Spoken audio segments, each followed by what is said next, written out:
Alors, bienvenue à tous les gens qui nous ont rejoints. On va vous présenter ce soir un projet qui est né dans nos petites cervelles il y a quelques semaines, évidemment lié à l'actualité, et qui est une concurrence déloyale que nous allons faire à Bercy et à Feu, le commissariat au plan, pour proposer les grandes lignes d'ici quelques mois de ce que pourrait être un plan de remise en marche de l'économie. Alors, je n'aime pas tellement le mot de relance, on va essayer de l'éviter ce soir.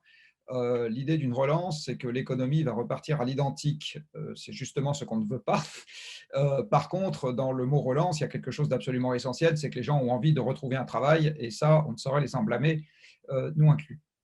Donc, ce que nous allons vous présenter ce soir, c'est comment est-ce qu'on va essayer de résoudre une forme de quadrature du cercle au Shift Project qui consiste à faire repartir les gens au travail en leur faisant faire progressivement autre chose que ce qu'ils font aujourd'hui, dans un contexte dans lequel on souhaite que les émissions de gaz à effet de serre de la France suivent une trajectoire qui est celle qu'elle doit suivre pour qu'on respecte les 2 degrés, c'est-à-dire une baisse de 4% des émissions, et en fait, si on était un peu plus précis même, une baisse de 4% de l'empreinte carbone du territoire français par an.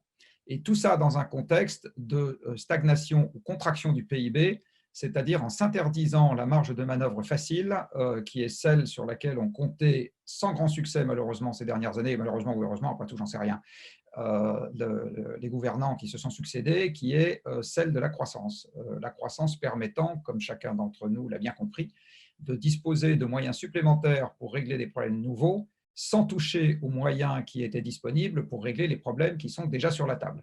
Dans un contexte sans croissance, malheureusement, si on affecte plus de moyens, et là il ne s'agit pas d'argent, parce qu'on va préciser après de quoi il s'agit, si on affecte plus de moyens à régler un problème nouveau, ça veut dire que par construction, dans un monde sans croissance, on en affecte moins à gérer des problèmes qui existaient déjà, ou des sujets, même si ce n'est pas des problèmes qui existaient déjà. Pourquoi est-ce qu'on s'est lancé dans ce projet maintenant et pas à un autre moment? Une bonne partie de la réponse, vous l'avez déjà dans la cervelle. C'est que ce qui est en train de se passer en ce moment, c'est-à-dire un grand seau d'eau froide sur la figure, enfin, ou d'eau trop chaude, si on parle du réchauffement climatique, ouvre probablement les chakras d'un certain nombre de décideurs qui comprennent que le risque, c'est quelque chose qui peut se matérialiser et qui peut se matérialiser dans des proportions qui sont véritablement disruptives. Ce que nous sommes en train de vivre en ce moment, c'est vraiment un processus avec de la disruption. Ça va malheureusement éjecter de l'emploi à quelques millions de nos concitoyens et ça va effectivement changer des choses, une partie d'entre elles pour toujours. Enfin, il y a une forme de retour à la vie d'avant qui sera impossible, ne serait-ce que pour des raisons physiques, parce que ça ne serait pas possible, même si on le voulait. On élaborera là-dessus pour des raisons pétrolières. Donc, il y a un contexte qui est très favorable en ce moment. Tout le monde va évidemment se lancer dans une proposition de ne pas faire comme avant. Alors, là-dessus, nous n'avons strictement aucune originalité à défendre. Par contre, on s'en réjouit. C'est évident que nous sommes absolument ravis de voir en même temps que nous tout un tas d'organismes, y compris toute une brochette de grands patrons, et pas plus tard qu'il y a 2 jours, réclamer qu'on change les choses et qu'on profite de cette occasion pour les changer.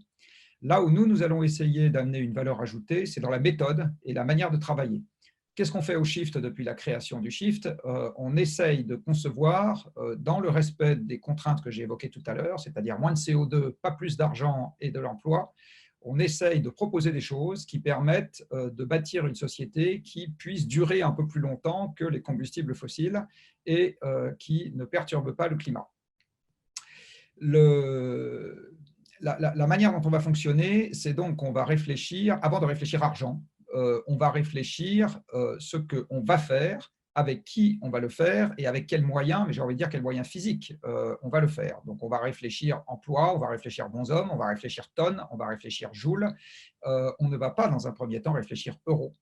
Par contre, ce que nous pensons, c'est que compte tenu de la façon dont l'économie fonctionne, c'est-à-dire qu'elle ne fait que refléter des flux physiques, si nous sommes optimaux sur les flux physiques qui permettent d'assurer des services essentiels, alors à un moment ou à un autre, on sera quelque part optimum sur l'économie qui est la contrepartie de ce système-là.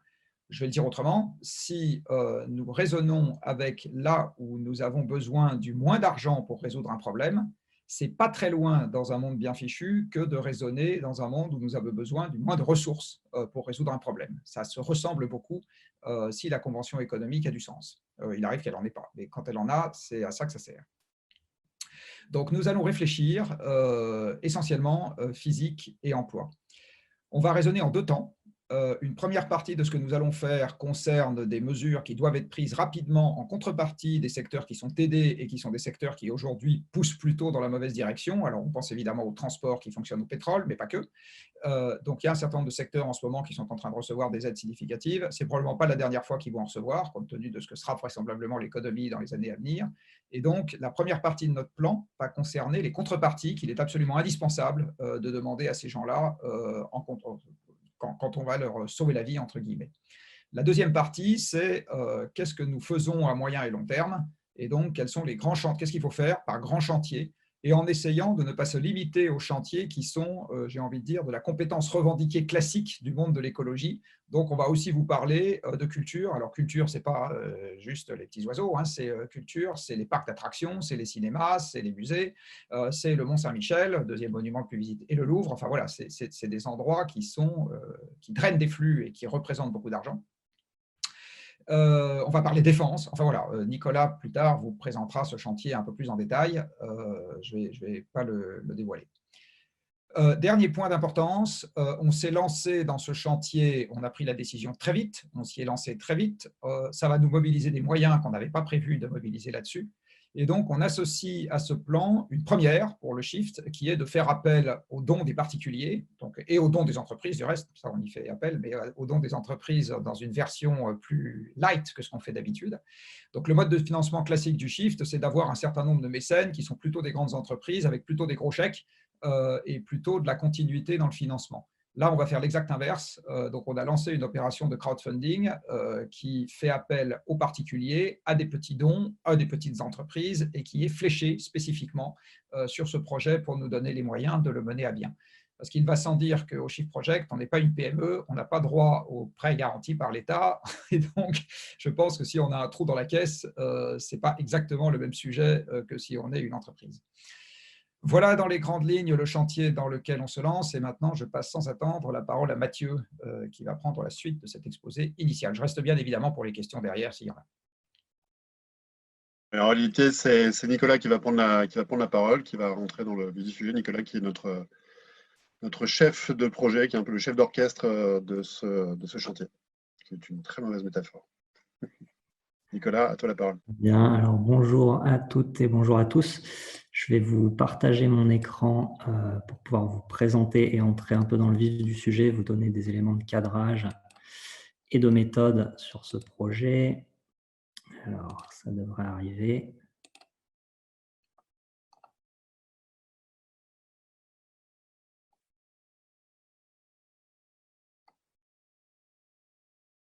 Hop, c'est parti. Est-ce que c'est bon pour vous? Alors voilà. Hop, si c'est bon, partagez. Très bien. Est-ce que vous voyez bien l'écran? Oui, là, c'est bon. Ok, très bien. Alors, donc, je vais vous donner quelques éléments de cadrage, quelques éléments de méthode que nous allons utiliser pour mettre en place ce chantier d'urgence. On a envie de proposer un plan de transformation de l'économie française. Alors, ayant dit ça, plan de transformation de l'économie française, on n'a pas forcément dit grand-chose.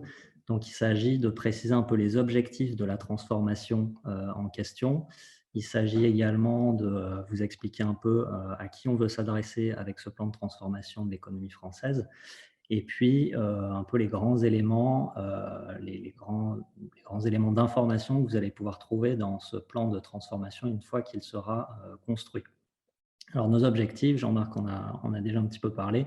Notre premier objectif qui est très classique pour le Shift Project, c'est l'objectif de décarbonation afin de desserrer les taux de la double contrainte carbone, comme on appelle ça, c'est-à-dire le réchauffement climatique à l'aval de la combustion des énergies fossiles et puis la déplétion de ces énergies fossiles en amont de cette combustion. Et puis, on veut se donner un second objectif qui est apparu un peu avec la crise du coronavirus, qui est un objectif de résilience pour notre économie. Alors, résilience, il faut préciser un petit peu ce que ça veut dire. On parle de résilience de l'économie à certains types de crises. Alors, premier élément de résilience qu'on veut traiter, c'est la résilience au dérèglement climatique, qui n'est pas vraiment une crise à proprement parler, puisque ça, c'est un état de fait qui va s'amplifier de plus en plus et qui va avoir des conséquences pas forcément très rigolotes. Et donc, il va falloir adapter notre système économique à cet état de fait et à cette amplification du dérèglement climatique. Deuxième élément de résilience qu'on veut traiter, et on en a déjà un petit peu parlé, c'est la résilience à ce qu'on appelle au Shift le pic pétrolier, c'est-à-dire ce moment de l'histoire où on passe dans un régime où on a de moins en moins de pétrole par an et par habitant, alors qu'auparavant on en avait de plus en plus par an et par habitant. Étant donné le caractère absolument structurant du pétrole dans nos économies, on pense au Shift qu'il faut rapidement sortir de cette dépendance au pétrole, le pic pétrolier étant imminent, voire même certaines analyses tentent à laisser penser que le pic to pétrole aurait pu, ou en tout cas un premier pic aurait pu être franchi dès 2018. Donc voilà, deuxième élément de résilience, c'est savoir franchir ce pic pétrolier sans trop de problèmes. Troisième grand élément de résilience, qui là aussi apparu avec la crise sanitaire actuelle, c'est la résilience à d'autres possibles crises sanitaires, étant donné que les grands drivers de cette crise sanitaire ne vont certainement pas s'arrêter dès demain. C'est-à-dire que les êtres humains vont encore certainement aller vouloir déforester, étant donné la pression démographique, et changer l'usage des sols, de la forêt vers plus d'agriculture. Et donc, on va rester en contact avec les animaux sauvages. Et cette caractéristique structurante de l'apparition du coronavirus risque de rester vrai. Et donc, on peut s'attendre dans les décennies à venir à certainement d'autres apparitions de crises sanitaires. Donc, autant y réfléchir tout de suite et préparer notre économie à en voir de nouvelles. Et enfin, dernier élément de résilience qu'on a envie de réfléchir et à laquelle on a envie de préparer notre économie, c'est la résilience à des troubles qui pourraient advenir dans d'autres pays. Et donc, on a envie de penser nos grands systèmes vitaux, les grands secteurs vitaux de notre économie, donc par exemple l'alimentation, l'énergie, les transports, pourquoi pas, le numérique. Et on a envie de rendre ces secteurs résilients à des troubles dans d'autres pays. Et ça va nous pousser à réfléchir les chaînes logistiques qui nous approvisionnent et notamment la longueur de ces chaînes logistiques. Donc voilà les grands éléments d'objectifs de la transformation de l'économie qu'on se fixe au départ de notre chantier. Alors maintenant, à qui on veut s'adresser avec ce plan de transformation? Eh bien, on veut s'adresser à la puissance publique. Et quand vous voulez vous adresser à quelqu'un, il faut se doter des mêmes leviers que lui pour qu'il comprenne ce que vous lui racontez. Donc, on va imaginer avoir les leviers de la puissance publique, donc le levier législatif, le levier budgétaire, des leviers communicationnels, et on va se donner les échelons de décision de l'État et du territoire, éventuellement des leviers d'action de type influence sur les structures supranationales ou sur l'Union européenne. Et enfin, quels grands éléments on veut fournir avec ce plan de relance? Jean-Marc en a déjà un peu parlé. On veut à la fois offrir une vision de long terme pour une économie décarbonée résiliente, et d'autre part, on veut donner des éléments, des actions très concrètes et très opérationnelles à court terme qui permettent d'infléchir la courbe actuelle et donc de se diriger vers cette vision décarbonée et résiliente de l'économie. Alors, on veut que notre plan de transformation ressemble au Shift et on veut qu'il ait cet ADN du Shift.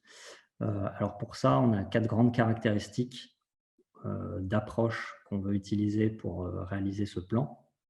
On veut d'une part centrer notre approche sur l'individu. Alors l'individu, pour nous, il est au cœur de l'économie dans le sens où il a 2 facettes. Il est à la fois producteur et il est à la fois consommateur. Et habituellement, dans les plans de transition énergétique qu'on trouve sur la place publique, on se focalise beaucoup sur la transformation des modes de vie, de la consommation. Et nous, on a envie, notamment dans le contexte actuel, de s'adresser aussi, de manière au moins équivalente, à la partie emploi, compétences, métiers, formation de l'individu, afin de pouvoir s'adresser aux différents salariés des différents secteurs qui vont devoir se transformer et pouvoir leur indiquer quelle place ces salariés peuvent prendre dans l'économie de demain. D'autre part, deuxième élément important pour notre approche, qui est là aussi très caractéristique du Shift, c'est qu'on a une approche très physique de l'économie. Donc pour nous, l'économie, c'est quelque chose de très concret. Ce sont des flux d'énergie, ce sont des flux de matière, ce sont des déplacements de personnes, des déplacements de biens, de matières, du travail de personnes, des parcs de bâtiments, etc. Donc vous savez tout ça par cœur, hein, mais l'ordinateur devant lequel vous êtes pour cette webconf, il a requis qu'on extrait des matières rares, des métaux rares en Chine, il a requis qu'on extrait du silicium, qu'on transforme ces matières, qu'on les raffine, qu'on les transporte, tout ça avec des camions ou des machines, puis ensuite qu'on chauffe des bâtiments pour les vendre en fin de chaîne, et puis peut-être que vous ayez pris votre voiture pour enfin faire trôner votre ordinateur sur votre bureau. Donc c'est ça pour nous avant tout l'économie, et ensuite ce sont des flux monétaires. Troisième grand élément d'approche qu'on veut se donner pour ce plan de transformation, c'est une approche systémique. Donc pour nous, il est absolument indispensable de voir l'économie comme un tout qui fonctionne ensemble. Donc c'est plusieurs secteurs économiques certes, mais qui vont être en interaction les uns avec les autres. Et on veut vraiment garder ça en tête pendant la construction de notre plan pour ne pas oublier d'éléments importants qui émergeraient des interactions entre les différents secteurs. Pour vous donner un exemple, certains d'entre vous, ces jours-ci, peut-être télétravaillent. Et le télétravail, le passage au télétravail, c'est un exemple intéressant d'interaction entre le secteur de la mobilité, le secteur du numérique et le secteur du bâtiment. C'est-à-dire que quand vous vous mettez à télétravailler, vous n'utilisez plus les infrastructures de transport comme avant, vous n'utilisez plus les infrastructures numériques comme avant, elles ont tendance à être plus chargées, et vous n'utilisez plus le parc de bâtiments comme avant. Vous allez chauffer des endroits que vous ne chauffiez pas avant, etc. Donc, on va essayer de penser et de garder ça en tête dans notre plan de transformation, toutes les interactions entre les secteurs. Et enfin, quatrième grand élément d'approche, c'est qu'on va considérer que le PIB, le PIB, la création de richesse annuelle, est endogène. C'est-à-dire que pour nous, la création de valeur ajoutée, elle est sous-tendue par tous ces flux physiques desquels je viens de parler. Et on ne peut pas faire croître les flux physiques indéfiniment sur une planète finie, si bien que pour nous, à long terme, on ne peut pas poser d'hypothèse décente d'une croissance continue sur le long terme. Donc, on ne le fera pas. Et éventuellement, à la fin de notre exercice, on essaiera de donner des indications sur le sens de variation ou même des ordres de grandeur de l'évolution du PIB, mais ce ne sera pas du tout une donnée d'entrée pour nous. Alors, comment va se dérouler le travail dans notre équipe pour produire ce plan de transformation? Ça va se dérouler en 4 grandes étapes. Et la première grande étape, on l'a déjà partiellement effectuée et vous pouvez en trouver les résultats dans un document que nous publions aujourd'hui et que vous pouvez trouver sur notre site internet. Alors, il s'agit en fait dans cette première étape de découper l'économie en une quinzaine de secteurs. Alors, on ne traite pas l'entièreté de l'économie avec ces 15 secteurs, mais on traite une partie intéressante. Et on veut fournir pour chacun de ces secteurs les grands axes de transformation qui permettraient à ce secteur de se décarboner et de devenir plus résilient. Alors, les secteurs en question, on les a regroupés en deux grandes catégories. Vous avez les secteurs amont qui sont chargés de produire les biens et les infrastructures et l'énergie. Donc, vous avez les secteurs industriels, l'industrie lourde, l'industrie manufacturière, l'industrie du déchet et du recyclage, l'industrie automobile, l'industrie de l'énergie. Vous avez l'industrie du bois et de la forêt, l'industrie agricole et agroalimentaire, et puis l'industrie du fret, qui est chargé de transporter les biens entre les différentes industries et jusqu'au magasin. Et puis, vous avez d'un autre côté les secteurs aval qui regroupent d'une part nos usages, c'est-à-dire la manière dont on consomme l'énergie au jour le jour. Donc, par exemple, la manière dont on habite nos bâtiments. Donc ça va être le secteur résidentiel, le logement, qu'il soit collectif ou individuel. Vous allez avoir nos manières de se déplacer, donc que ce soit la mobilité quotidienne ou la mobilité longue distance. Vous allez avoir nos manières d'utiliser le numérique. Et puis, d'un autre côté, vous allez avoir tous les services qui alimentent notre société. Et nous, on va traiter les services de la santé, les services de l'éducation supérieure et de la recherche, le service de la culture, la défense et la sécurité intérieure et enfin l'administration publique. Et donc, à l'issue de cette introduction, je vais d'ailleurs faire appel, je vais donner la parole aux différents chefs de secteur qui sont disponibles ce soir pour qu'ils vous donnent les grands enjeux de chacun de ces secteurs en quelques minutes, voilà, avant une session de questions-réponses. Alors, juste pour vous donner un exemple pour illustrer ce que peut être un axe de transformation, si je prends la mobilité longue distance, ça peut être par exemple faire un report modal de l'aérien vers le train, c'est-à-dire favoriser le train et défavoriser l'aérien. Ça peut être un exemple de grand axe. Alors, une fois qu'on a fourni des axes de transformation pour chacun des secteurs de l'économie, il est important qu'on les mette en cohérence. Et ça va être la deuxième étape de notre travail. Donc là, vous avez sur ce slide un schéma qui représente une vision très simplifiée de l'économie pour le shift, c'est-à-dire une vision très physique. Donc vous avez à gauche les secteurs les plus amont qui vont être en charge de produire l'énergie, les matériaux et la biomasse nécessaires au fonctionnement de l'économie. Cette énergie, ces matériaux vont ensuite alimenter les secteurs industriels qui vont produire nos biens et nos infrastructures. Et enfin, on va consommer ces biens, on va utiliser ces infrastructures et cette énergie pour nos services et nos usages. Donc ça va alimenter, si vous voulez, nos modes de vie. Et donc, si chacun des secteurs évolue selon des axes de transformation au cours de notre transition, eh bien, il faut bien s'assurer que les flux énergétiques permettent la transformation de chacun de ces secteurs. Et donc, c'est pour ça qu'on veut vérifier cette cohérence entre tous nos grands axes. On va aussi tenter de donner quelques éléments de cohérence sur les flux matériels. Ça va être un défi qu'on se donne. On va essayer de donner des informations là-dessus. Et on veut également tenter, si jamais nous avons la main-d'œuvre en termes de macroéconomie et les compétences en termes de macroéconomie qui rejoignent l'équipe, on a envie de donner également des éléments de cohérence macroéconomique à tous nos secteurs en transformation. Donc voilà pour la deuxième étape. La troisième grande étape, ça va être, une fois qu'on a cette vision cohérente, on va essayer de la caractériser selon un certain nombre d'indicateurs. Donc, si vous voulez, on va essayer d'établir une sorte de dashboard, mais ça pourrait être avec des indicateurs soit quantitatifs, soit qualitatifs. Donc, évidemment, on veut donner des ordres de grandeur sur la consommation et la production d'énergie dans cette économie décarbonée et résiliente. On veut fournir un ordre de grandeur sur à quel point on décarbone effectivement dans cette vision-là. On veut vérifier que notre économie est bien résiliente aux différentes crises qu'on s'est données en début d'exercice. Et puis, on veut également réfléchir un peu, ou en tout cas donner des informations sur la biodiversité et les écosystèmes, sur l'usage de l'eau, sur l'usage des sols dans notre plan de transformation, pour vérifier que ce plan mène à des co-bénéfices sur ces aspects-là. On veut, comme je l'ai dit tout à l'heure, donner des informations sur la macroéconomie, les évolutions macroéconomiques, les évolutions sur l'emploi, les quantités d'emplois dans les différents secteurs. Et enfin, on veut se positionner également, on veut donner des informations sur la résilience des catégories sociales. C'est-à-dire qu'on veut s'assurer que la transition que nous proposons, la transformation qu'on propose, eh bien, demande un effort justement réparti ou réparti de manière juste sur les différentes catégories sociales.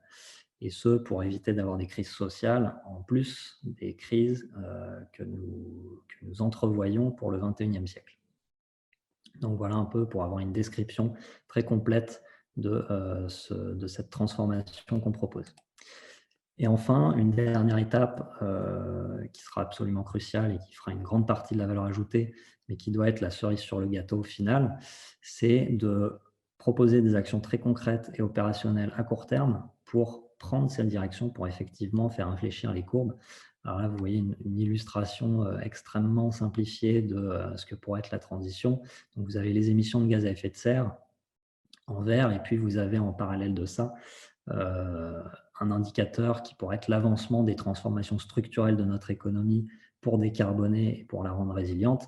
Ça peut être par exemple un indicateur qui montrerait le pourcentage de bâtiments de bâtiments qu'on aurait effectivement rénovés, ou bien le pourcentage de remise à niveau de notre système ferroviaire, ou bien le pourcentage d'exploitation agricole qui serait passé à l'agroécologie. Ça pourrait être ce genre de choses. Et donc là, les questions qu'on va se poser, ça va être comment établir cette rupture de pente dès 2020, dès 2021, avec quel type d'action. Et pour ça, il va falloir qu'on se place dans les jeux d'acteurs actuels et qu'on dialogue avec eux et qu'on s'adresse à eux via notre plan de transformation. Et donc, ça va poser des questions évidemment sur l'emploi, sur les territoires. On va par exemple se demander comment peut agir et que peut devenir un Air France dans le cadre du plan de transformation qu'on propose, bien Airbus. On pourra aussi se demander quel acteur peut se saisir de l'opportunité de produire des vélos assistance électrique de manière massive ou des scooters électriques de manière massive. Voilà, ce genre de questions. Et d'ailleurs, sur cet aspect-là, j'en profite pour introduire un projet qui a déjà commencé à se lancer, qui est piloté par Romain Grandjean, également dans l'équipe du Shift, en partenariat avec ces différents secteurs. Et donc, on a commencé à mener des entretiens avec les différents secteurs pour voir ces jeux d'acteurs et pouvoir proposer des choses un peu cohérentes. Alors, pour réaliser ce projet, on a la chance d'avoir une équipe interne au Shift qui commence à être très bien rodée sur tous les aspects de la transition. Et puis, on a également des contributeurs externes qui vont nous aider, qui souvent travaillent dans les différents secteurs et en sont experts tout en gardant cette vision un peu globale et physique de l'économie. Et puis, on va pouvoir compter évidemment sur les bénévoles des Shifters. Donc, les Shifters sont une association sœur du Shift. Et les Shifters sont souvent de jeunes ou moins jeunes actifs, mais qui ont cette richesse de travailler dans les différents secteurs qu'on va traiter dans ce projet. Et donc, on va travailler en étroite collaboration avec eux pour ne pas dire de bêtises sur les différents secteurs qu'on traite. Alors voilà pour les grands éléments de cadrage. Je vais peut-être arrêter le partage. Hop, et je vais inviter maintenant les différents chefs de secteur, donc les différents membres de l'équipe qui vont participer à ce plan de transformation pour que chacun puisse nous dire en 2-3 minutes. Donc, on a une dizaine de secteurs à passer en revue, que chacun puisse nous dire en quelques minutes les grands enjeux de son secteur, pourquoi il est important que ce secteur-là soit traité dans le cadre d'un plan de transformation. Et puis, éventuellement, quelques idées de grands axes que nous voulons explorer pour le plan de transformation. Et je vais proposer à Félix pour l'agriculture, si jamais Félix est là. Est-ce que tu veux bien prendre la parole pour nous dire quelques mots sur le secteur de l'agriculture? Oui, je peux commencer. Alors, en fait, c'est au-delà de la culture, c'est l'ensemble du système alimentaire qu'on va traiter un peu dans cette partie-là, qui correspond en fait à toutes les activités qui nous permettent de nous nourrir. Et donc, en fait, il y a, en plus de l'agriculture, toute la fabrication des différents intrants, des engrais, des semences, des machines et tout ça. Et puis derrière, toutes les activités de transformation, distribution des produits agricoles, nos habitudes alimentaires, la gestion des déchets. Donc, tout ça, ça fait partie du système alimentaire. Donc, en gros, selon les études, ça représente entre un quart et un tiers des émissions de gaz à effet de serre d'un territoire comme la France. Donc, c'est un gros morceau.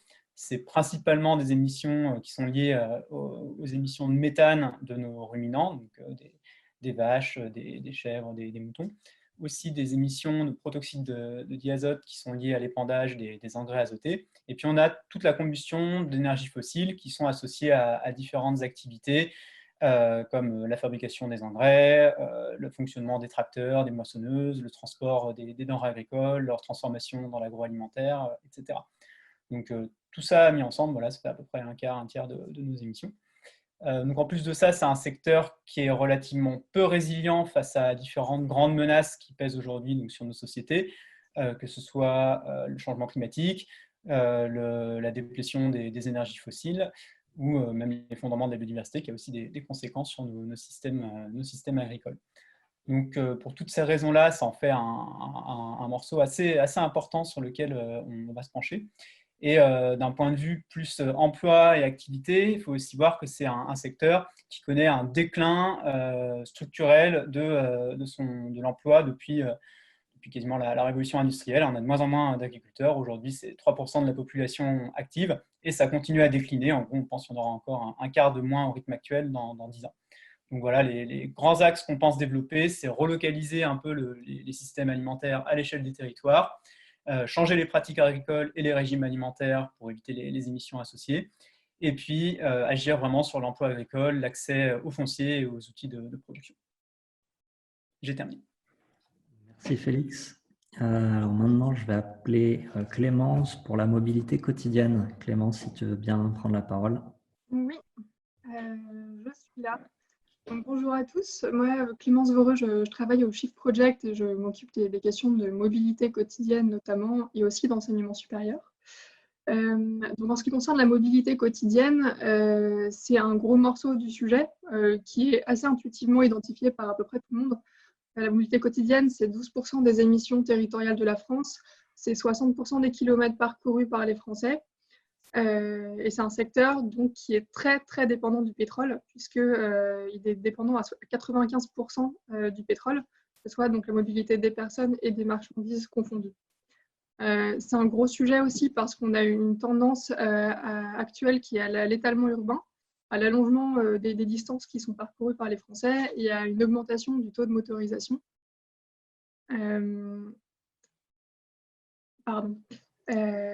Donc c'est un sujet important aussi puisque c'est une question très majeure pour les Français puisque la mobilité conditionne l'accès à l'emploi, mais aussi à tous les biens et services qui sont indispensables pour les Français, l'éducation, la santé.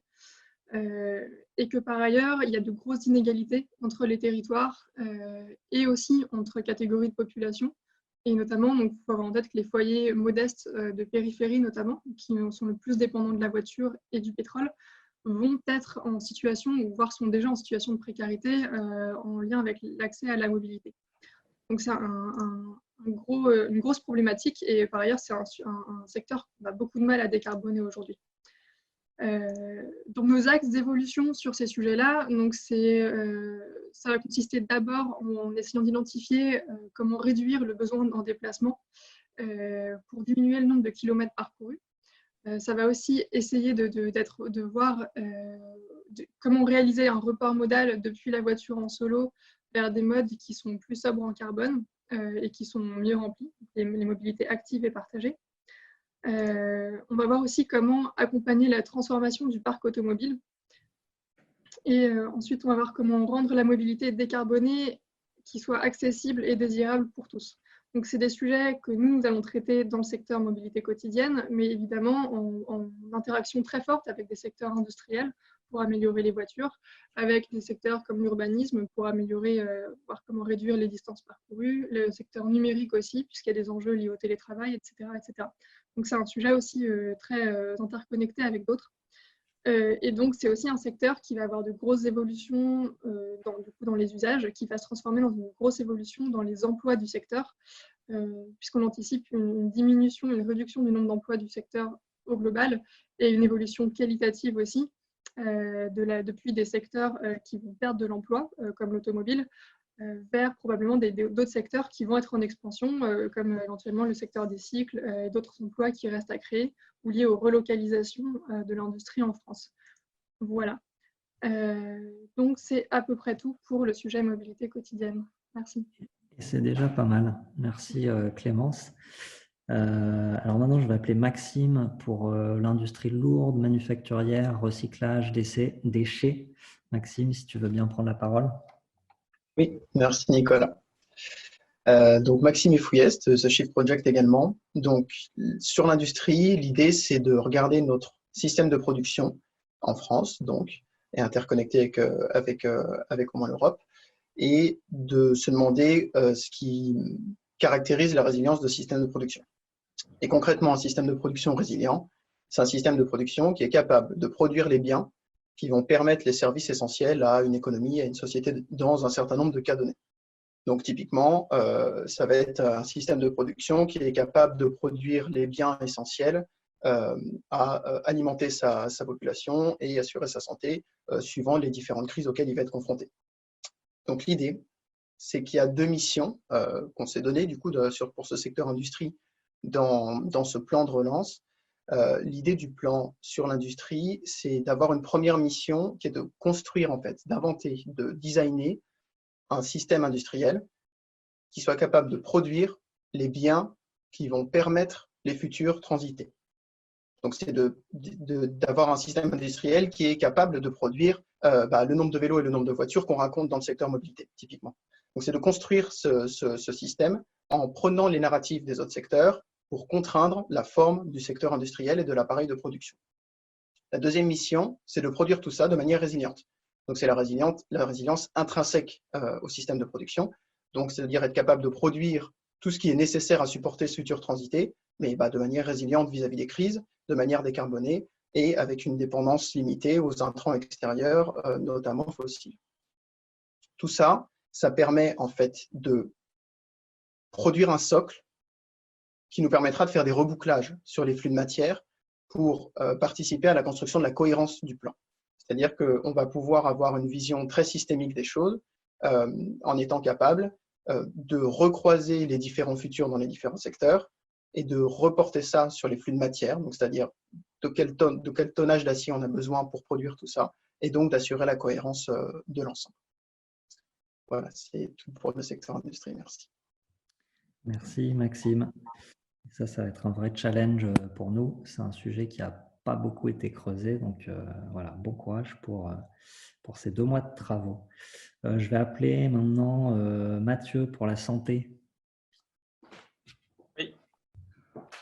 Alors, donc, bonjour. Donc, concernant le système de santé, alors s'il y a bien une chose que le coronavirus nous révèle aujourd'hui, c'est à quel point le système de santé, il est fondamental au maintien de toute activité, à la fois économique, de toute activité sociale. Et en même temps, on réalise qu'il est vulnérable parce qu'il manque de contrôle sur ses approvisionnements en matériel médical, en médicaments. Ça nous saute aux yeux aujourd'hui avec la pénurie de masques, pénurie de tests. Et il est vulnérable également parce que c'est un gros consommateur d'énergie carbonée, de ressources finies. Alors, si on regarde des rapports, on verra que c'est à peu près 5% des émissions de gaz à effet de serre d'un pays. Mais ça, c'est seulement la partie émergée de l'iceberg. Et nous, ce qu'on veut creuser, c'est justement la dépendance vis-à-vis des secteurs productifs, industriels, qui eux, comptabilisent toutes ces émissions. Si on prend l'hôpital, par exemple, l'hôpital, il faut bien garder en tête que c'est une machine à flux, des flux de malades, des flux de personnel, des flux de fournitures, de déchets. Et donc, ce qu'on veut explorer au niveau du secteur de la santé, c'est comment atténuer cette forte dépendance énergétique et matérielle et quelle transformation ça entraînera au niveau des métiers de la santé. Et donc, dans cette perspective, une des questions qu'on veut creuser notamment, ça va être comment faire pour que le secteur de la santé ne soit pas juste un service qu'on consomme quand on est malade, mais qui l'aide à développer des modes de vie plus sains, qui seront aussi plus écologiques, par exemple tout simplement le vélo. Et donc en bref, c'est développer un rapport à la santé moins cigale, un peu plus fourmi. Voilà, les éléments qui motivent le travail concernant la santé. Merci Mathieu. Et je vais appeler maintenant Olivier pour la partie urbanisme. Olivier, es-tu Oui, bonjour. Bien, bonjour.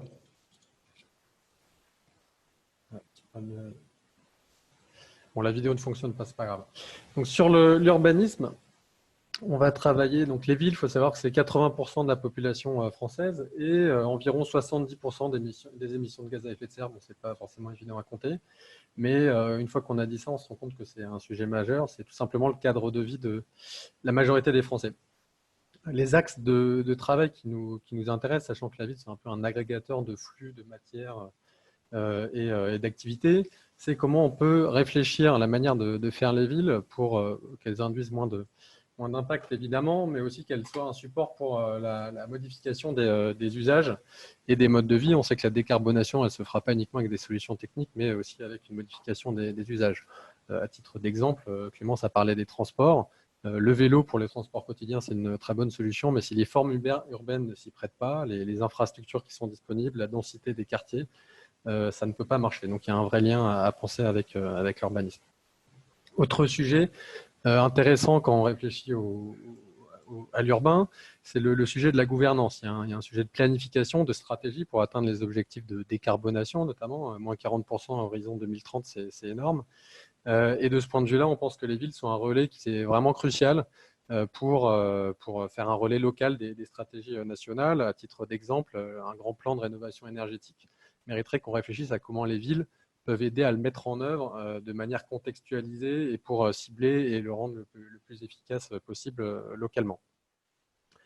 Et dernier axe de réflexion, la question de la résilience. Donc, je disais tout à l'heure, les villes, c'est 80% de la population qui sont exposés à tout un tas de chocs, de risques qui vont se multiplier, notamment avec le dérèglement climatique. Si je prends l'exemple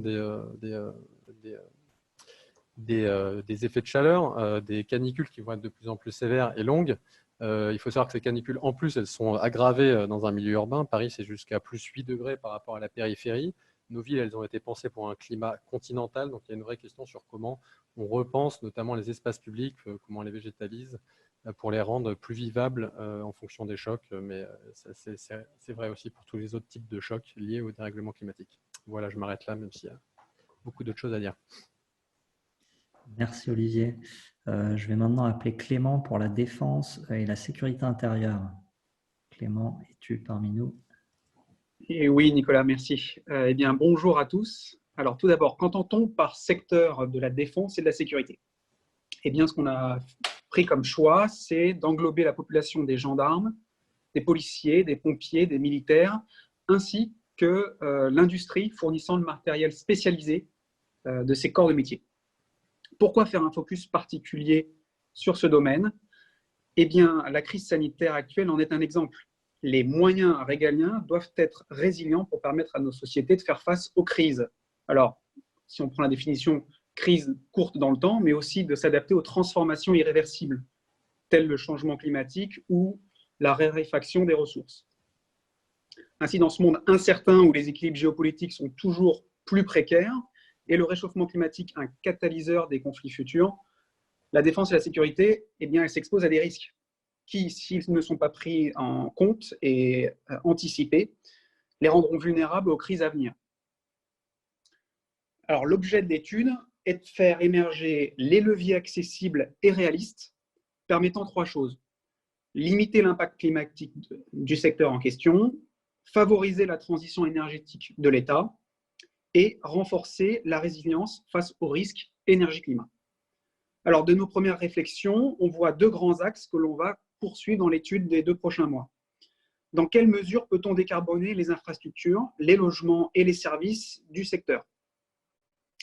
Ensuite, quel peut avoir l'impact d'une réduction de la dépense dans les ressources limitées, c'est-à-dire des matériels qui utilisent des ressources telles le cuivre, le palladium, mais tout particulièrement les ressources énergétiques fossiles.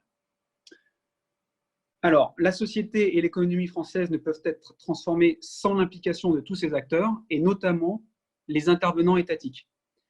Et la particularité de la défense et de la sécurité, c'est qu'ils ont un contrat d'engagement et de service envers l'État, et donc ces derniers doivent être exemplaires.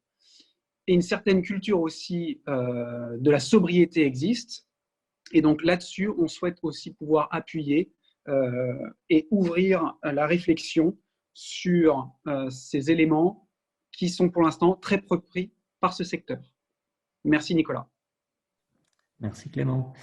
Et maintenant, je vais appeler Anaïs pour le secteur de la culture. Oui, alors je crois que l'animateur en fait a bloqué les vidéos, hein, donc je ne peux pas l'activer. Mais c'est pas grave. Oui, jusque-là, peut-être que le rapport entre les secteurs d'activité qui ont été présentés et la transition énergétique vous semblait évident. Je doute qu'il le soit autant pour le secteur culturel. Mais en tout cas, nous, au Shift, on en voit deux, des liens au moins entre la culture et la transition. Et le premier des deux concerne le rôle de la culture.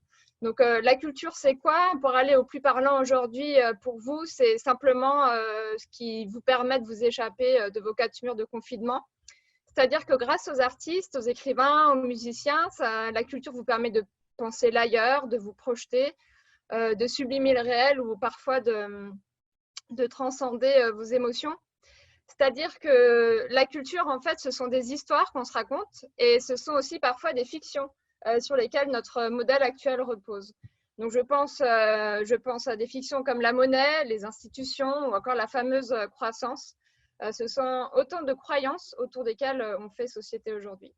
Donc, en fait, le premier lien entre la culture et la transition énergétique, il est là. On a besoin de la culture pour raconter la transition et pour imaginer ensemble un nouveau modèle de société. Et d'ailleurs, dans ce travail qu'on a entamé, on constate que les acteurs culturels sont globalement assez conscients de ce lien et qu'ils le revendiquent assez facilement quand on leur parle de transition écologique. Mais par ailleurs, si la culture en fait a un rôle spécifique à jouer dans la transition, alors on peut d'autant plus lui exiger une certaine exemplarité. Et c'est sur ce deuxième lien entre la culture et la transition qu'on se concentre en fait, surtout dans le cadre de ce plan de transformation. Donc sur lequel je travaille avec Samuel Valency, qui est aussi connecté, qui pourra répondre à vos questions tout à l'heure. Donc en fait, il faut penser aussi la culture comme un secteur d'activité qui a une infrastructure physique. Nos musées, nos salles de concert, nos théâtres. Ce sont aussi parfois des industries, donc je pense au cinéma, aux livres, à la mode, à la musique. Et c'est donc un secteur, en somme, qui est soumis à la double contrainte carbone comme n'importe quel autre secteur. Vous allez voir une exposition dans un musée, c'est un bâtiment, ce sont des salariés. Il y a une régie d'œuvres qui arrivent, qui repartent. Ça pose des questions de transport, d'emballage. Elles sont exposées, ça pose des questions de scénographie, c'est aussi valable d'ailleurs pour les décors dans le théâtre. Ce sont des lieux d'accueil du public, donc comment est-ce que ce public se déplace? D'où est-ce qu'il vient? Il vient parfois de très loin, parce que la culture n'est jamais éloignée du tourisme, et surtout en France.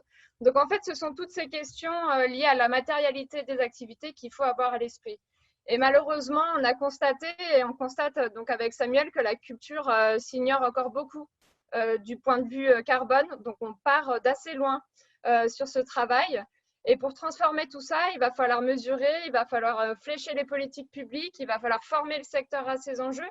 Et pourquoi pas, dans cet esprit systémique qui est celui du shift, de voir quel autre secteur, en fait, la culture pourrait entraîner avec elle. Je pense là au numérique, puisqu'on sait que la culture, c'est plus de la moitié de la bande passante du numérique aujourd'hui.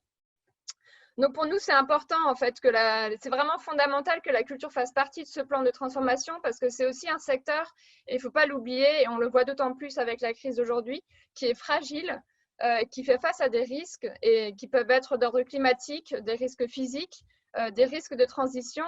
Et si on l'oublie, la culture va en payer les frais. Donc notre objectif avec ce projet, c'est vraiment de résoudre cette équation entre ces deux liens, donc le rôle de la culture dans la transition d'une part et sa responsabilité d'autre part, pour répondre à cette question de comment continuer à s'ouvrir au monde sans l'abîmer davantage. Voilà le grand projet pour la culture. Merci Anaïs. Alors, je vais rappeler Maxime pour tout ce qui concerne nos usages et nos infrastructures numériques. Oui, merci Nico.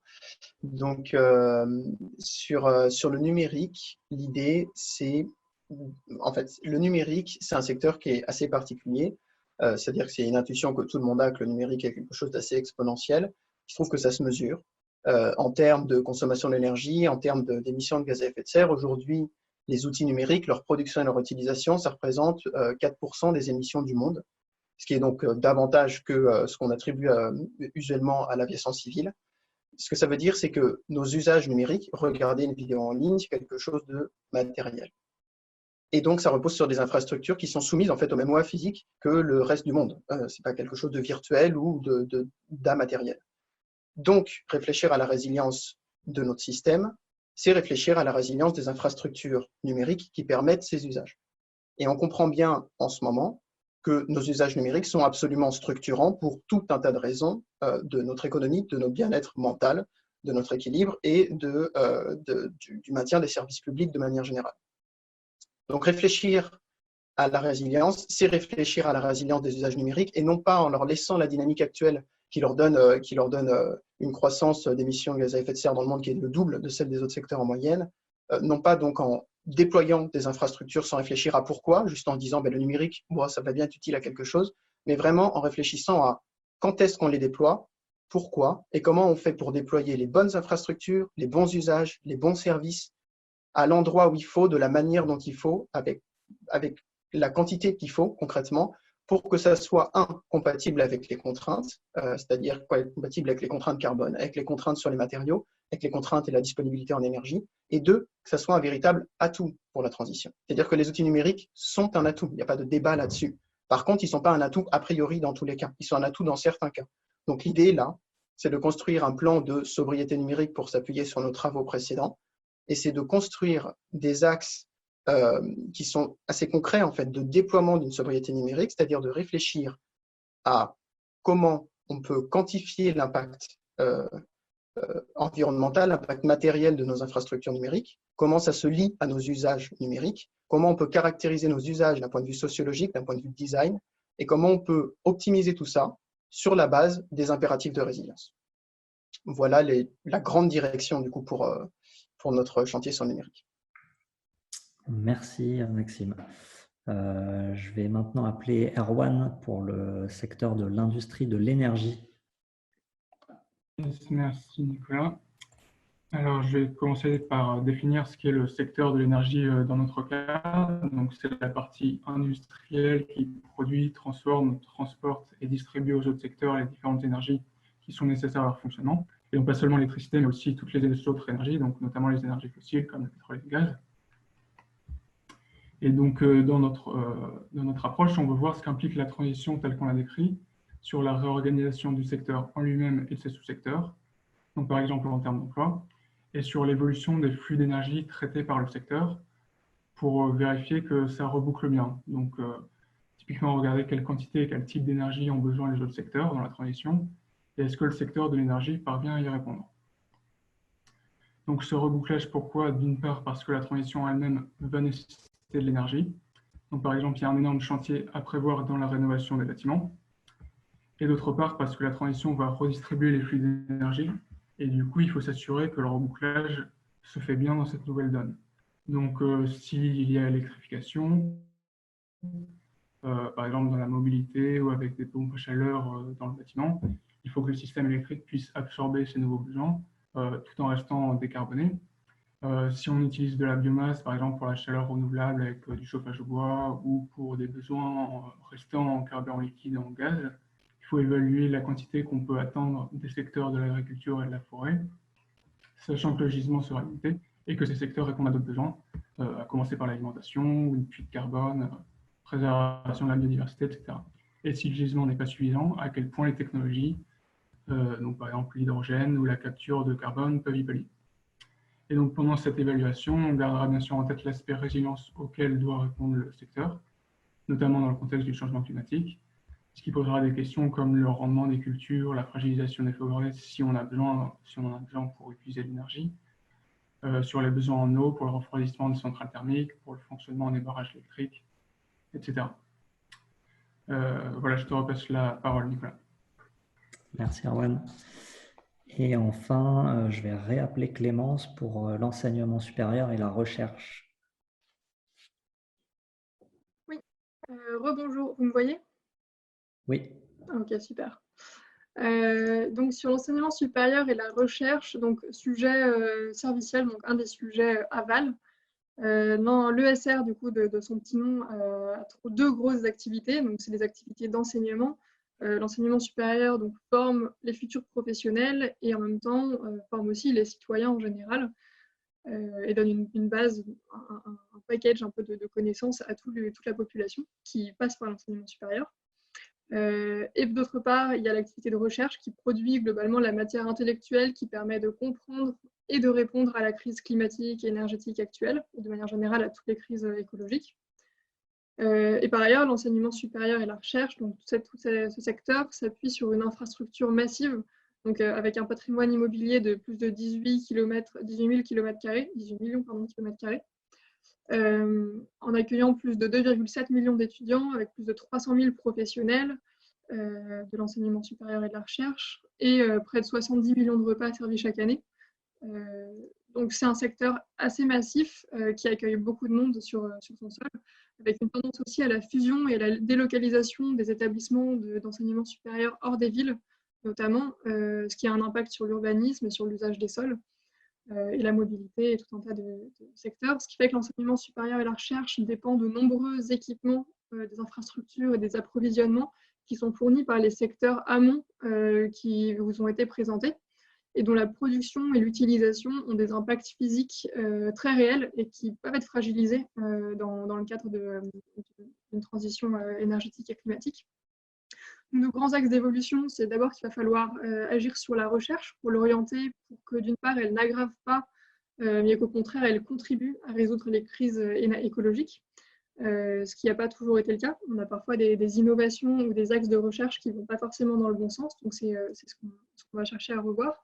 Il va falloir aussi mettre l'enseignement au service de la transition, d'une part pour préparer les professionnels de tous les secteurs, notamment les secteurs amont, mais aussi les secteurs aval, à agir en faveur de la transition, et de manière générale pour dispenser la culture commune qui est nécessaire à la transition à toute la population.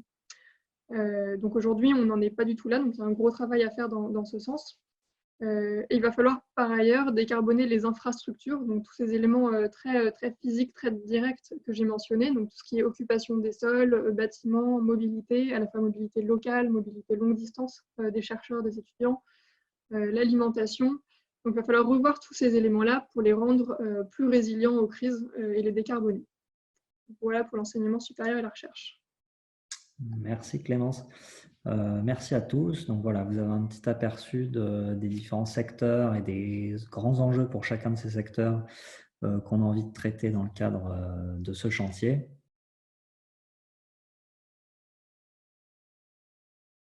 Jean-Noël des affaires publiques du Shift. Un peu parcouru, il y en a vraiment énormément. Bien sûr, on ne va pas répondre à toutes, ça prendrait plusieurs jours. J'ai fait un petit résumé de certaines et je vais en poser une première sur la politique qui me semble importante. Alors, Nicolas, il y a plusieurs questions.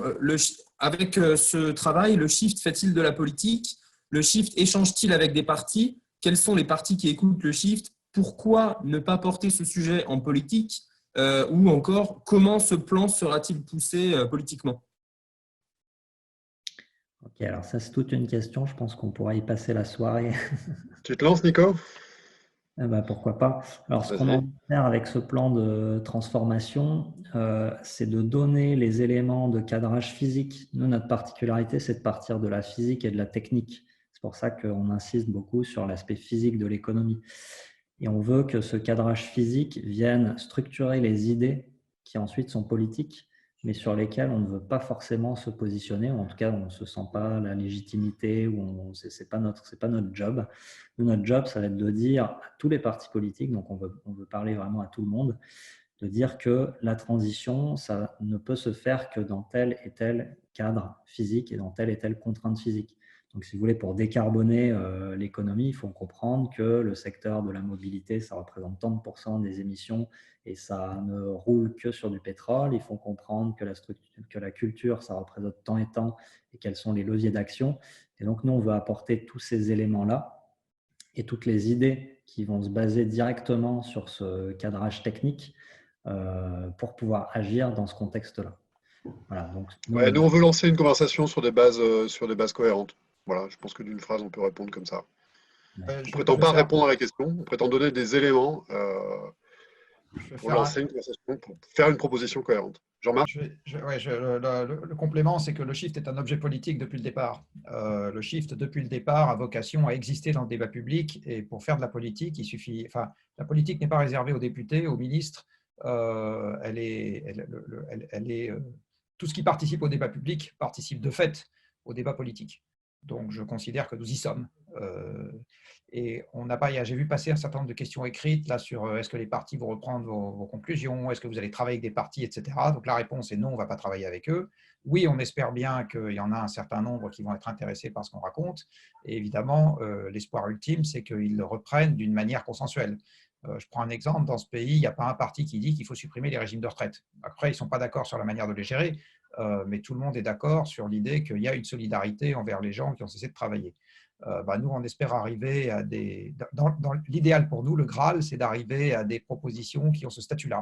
C'est-à-dire qu'à peu près tout le monde dit oui, on n'est pas d'accord sur la façon de le faire, mais on est bien d'accord sur le fait qu'il faut le faire. Oui, il y a d'autres questions. Il y en a beaucoup qui font le lien entre, d'une part, la production, donc la transformation de ce chantier-là en un plan, où il y a un processus de recherche, d'interview, on va faire des calculs, etc. Et puis aussi le portage, pour porter ça en politique. Et donc, il y en a beaucoup qui demandent comment est-ce qu'ils peuvent contribuer. Donc, il y a une question, par exemple, les shifters pourront-ils contribuer à ce plan et comment? Et puis, comment participer à la construction de ce projet de manière opérationnelle? Comment le diffuser? Comment le faire entendre? Donc, c'est la question. Jean-Noël, tu es le mieux placé pour répondre. Vas-y, lance-toi. Entendu. Alors, tout d'abord, effectivement, la question qui concernait les shifters. Donc, les shifters, c'est l'association ou le réseau des bénévoles du Shift. Et je salue tous ceux qui sont ici, qui nous écoutent ou nous regardent. Et puis, je les remercie aussi parce qu'ils sont pour beaucoup déjà dans les productions existantes du Shift, qui sont des bases sur lesquelles on a construit déjà ce chantier en se servant des publications antérieures. Donc, merci à ceux qui ont déjà participé. Et puis, merci aussi à ceux qui l'ont déjà diffusé dans les derniers jours. Donc, les shifters, effectivement, contribuent déjà à diffuser la campagne de financement participatif du chantier. Merci encore, merci aussi. Dans les jours et les semaines qui viennent, les shifters vont être appelés à contribuer intellectuellement avec leurs idées. D'abord, il y aura sans doute un formulaire, une sorte de boîte à idées qui va essayer de récupérer les propositions, les mesures pour qu'on les ait de manière ordonnée, secteur par secteur, etc. et qu'on soit capable de les traiter parce que parfois, tout comme là, il y a déjà 294 questions ou même près de 400, c'est difficile à traiter quand il y en a beaucoup. Et bien voilà, on va leur proposer de répondre de manière structurée.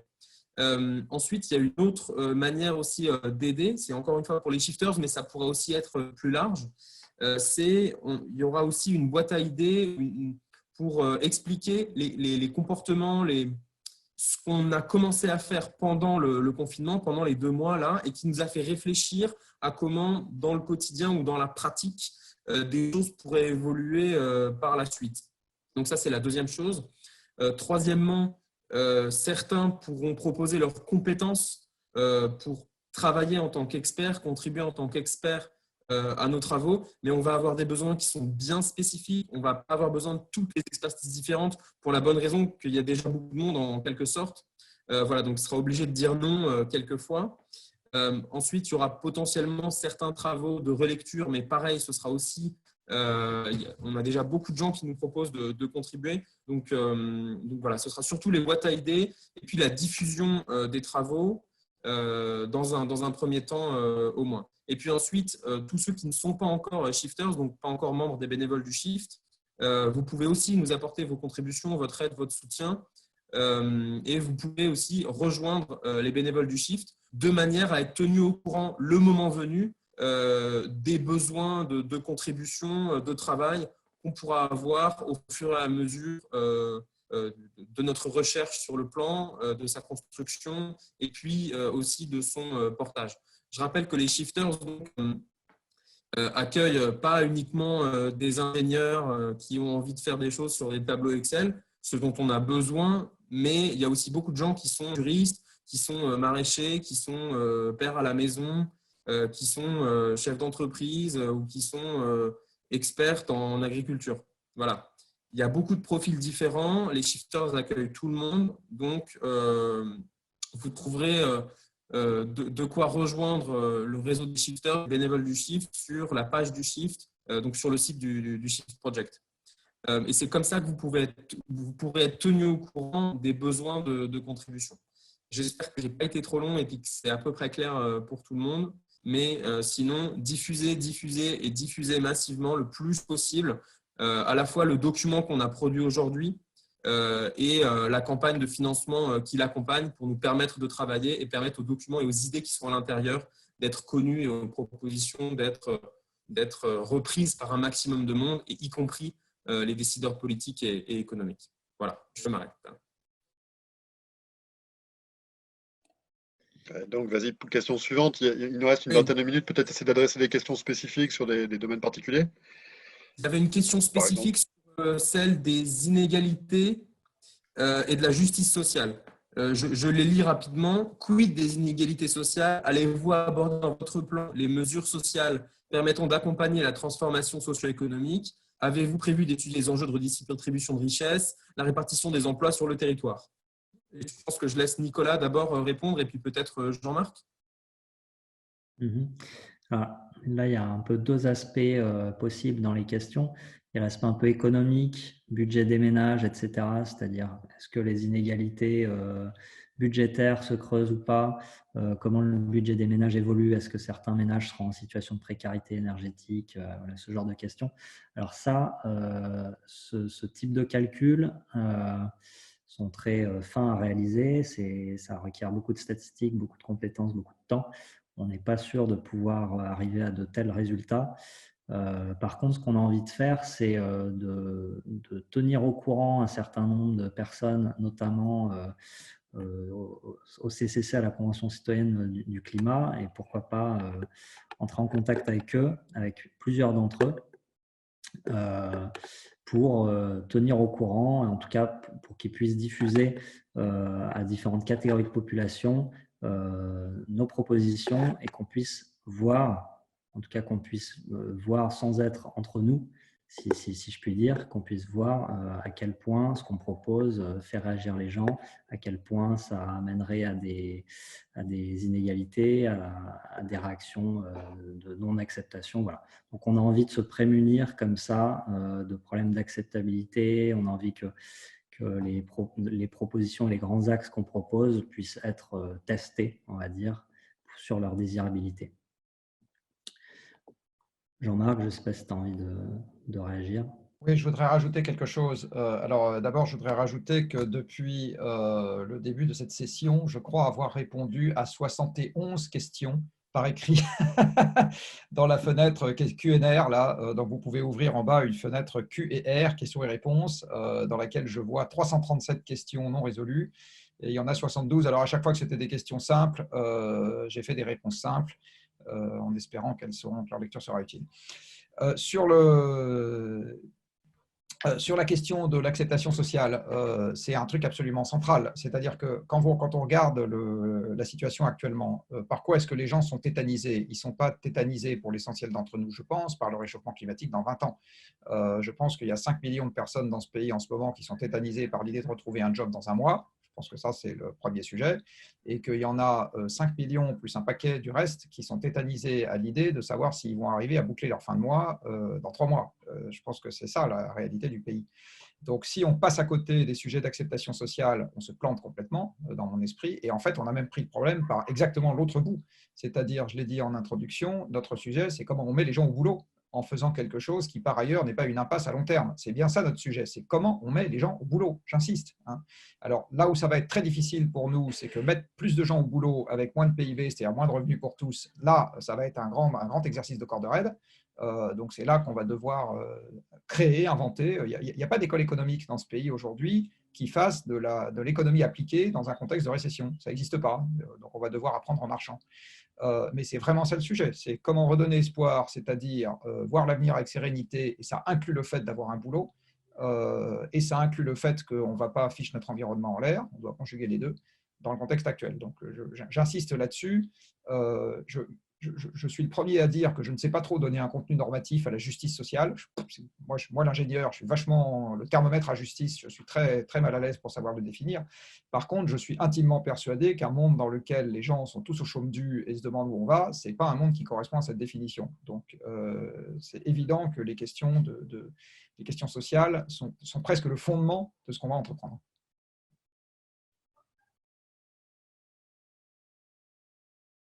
Merci beaucoup Jean-Marc. Une troisième question qui revient souvent, c'est celle du périmètre. Quel est le périmètre de l'étude ou des mesures? Est-ce que c'est juste la France? Est-ce que c'est aussi l'Europe ou dans une certaine mesure le monde? Nicolas, je pense que je te laisse répondre au moins en première partie. Oui. Alors, on l'a un peu abordé, hein. Là, l'idée, c'est qu'on s'adresse à la puissance publique française. Donc, on va d'abord se placer dans leur peau pour pouvoir leur parler de manière convenable. Donc, on va se donner les leviers que la puissance publique française peut utiliser. Ça, d'une part, ça n'empêche pas qu'on puisse utiliser des leviers d'influence sur les structures supranationales ou sur l'Union européenne. Et d'autre part, si on veut agir sur notre souveraineté, notamment dans le cadre de nos chaînes logistiques, eh bien, ça va avoir des impacts sur les autres pays qui, pour l'instant, nous approvisionnent et sur ces chaînes logistiques-là qu'on aimerait peut-être relocaliser ou rapprocher de chez nous, ça aura des impacts à l'extérieur. Et donc, ça, on a envie, évidemment, de parler de ça et de ne pas se penser dans un vase clos. Donc, on a envie de penser nos interactions avec les autres pays dans ce cadre de réflexion sur la souveraineté. Si je peux compléter, et c'est très en lien avec ce que j'ai dit juste avant, la première préoccupation de nos concitoyens étant l'emploi, les gens qui ont la main sur l'emploi en France s'appellent le gouvernement français. Donc, je pense que si on veut s'adresser directement à l'Europe, on fait une double faute. La première, c'est que l'Europe n'existe, ou exactement ce qui existe à l'Europe existe par la voie des pays. Et autrement, si un pays ne porte absolument pas un plan, une idée, une notion, un concept, une volonté, ce n'est pas nous, petit shift project de 15 salariés, même avec quelques milliers de shifters qui allons faire exister directement à la Commission un sujet absolument majeur comme celui que nous allons porter. Donc, on a une première étape, c'est comme une course de haies, on a une première haie à franchir qui est de convaincre nos propres autorités. Si on n'y arrive pas, on va avoir quand même beaucoup de mal à convaincre les autorités polonaises, roumaines, tchèques et suédoises. La deuxième chose, je ne parle pas des Allemands qui en ce moment facilitent la vie de personne. La deuxième chose qu'il faut avoir en tête, c'est que pour remettre les gens au travail, les premiers concernés pour le travail des Français, c'est le gouvernement français. Donc, c'est vraiment à eux qu'il faut qu'on parle. Il y a plein de questions qui ont été posées là sur le chat sur la question européenne. Donc, la question européenne est centrale pour nous dans la mesure où nous avons délégué à une autorité supranationale une partie des règles de fonctionnement du pays, dont le fait de battre monnaie, je vous rappelle, qui est quand même pas rien. Et probablement qu'on sera amené dans le cadre de nos travaux à réfléchir à deux niveaux, c'est-à-dire ce qu'on peut faire à réglementation constante et ce qui suppose de tordre le bras de la réglementation existante, par exemple sur la libre concurrence qui interdit les politiques industrielles, par exemple, enfin voilà, il y a un certain nombre de sujets sur lesquels on va nécessairement être obligé de prendre pied. En ce qui concerne l'Europe, je pense qu'on sera obligé de réfléchir à deux niveaux parce que par ailleurs, la situation est très rapidement évolutive. Pour ceux d'entre vous qui suivent l'actualité, je ne sais pas si vous avez vu ce qui a été décidé hier par la Cour suprême allemande, mais enfin, en ce moment, les envies de faire cavalier seul au sein de l'Europe sont en train de se manifester de manière croissante sur tout un tas de sujets. On a vu la refermeture de frontières intra-européennes. Donc, voilà, on va être obligé de réfléchir à deux niveaux dans un univers un peu ouvert nécessairement.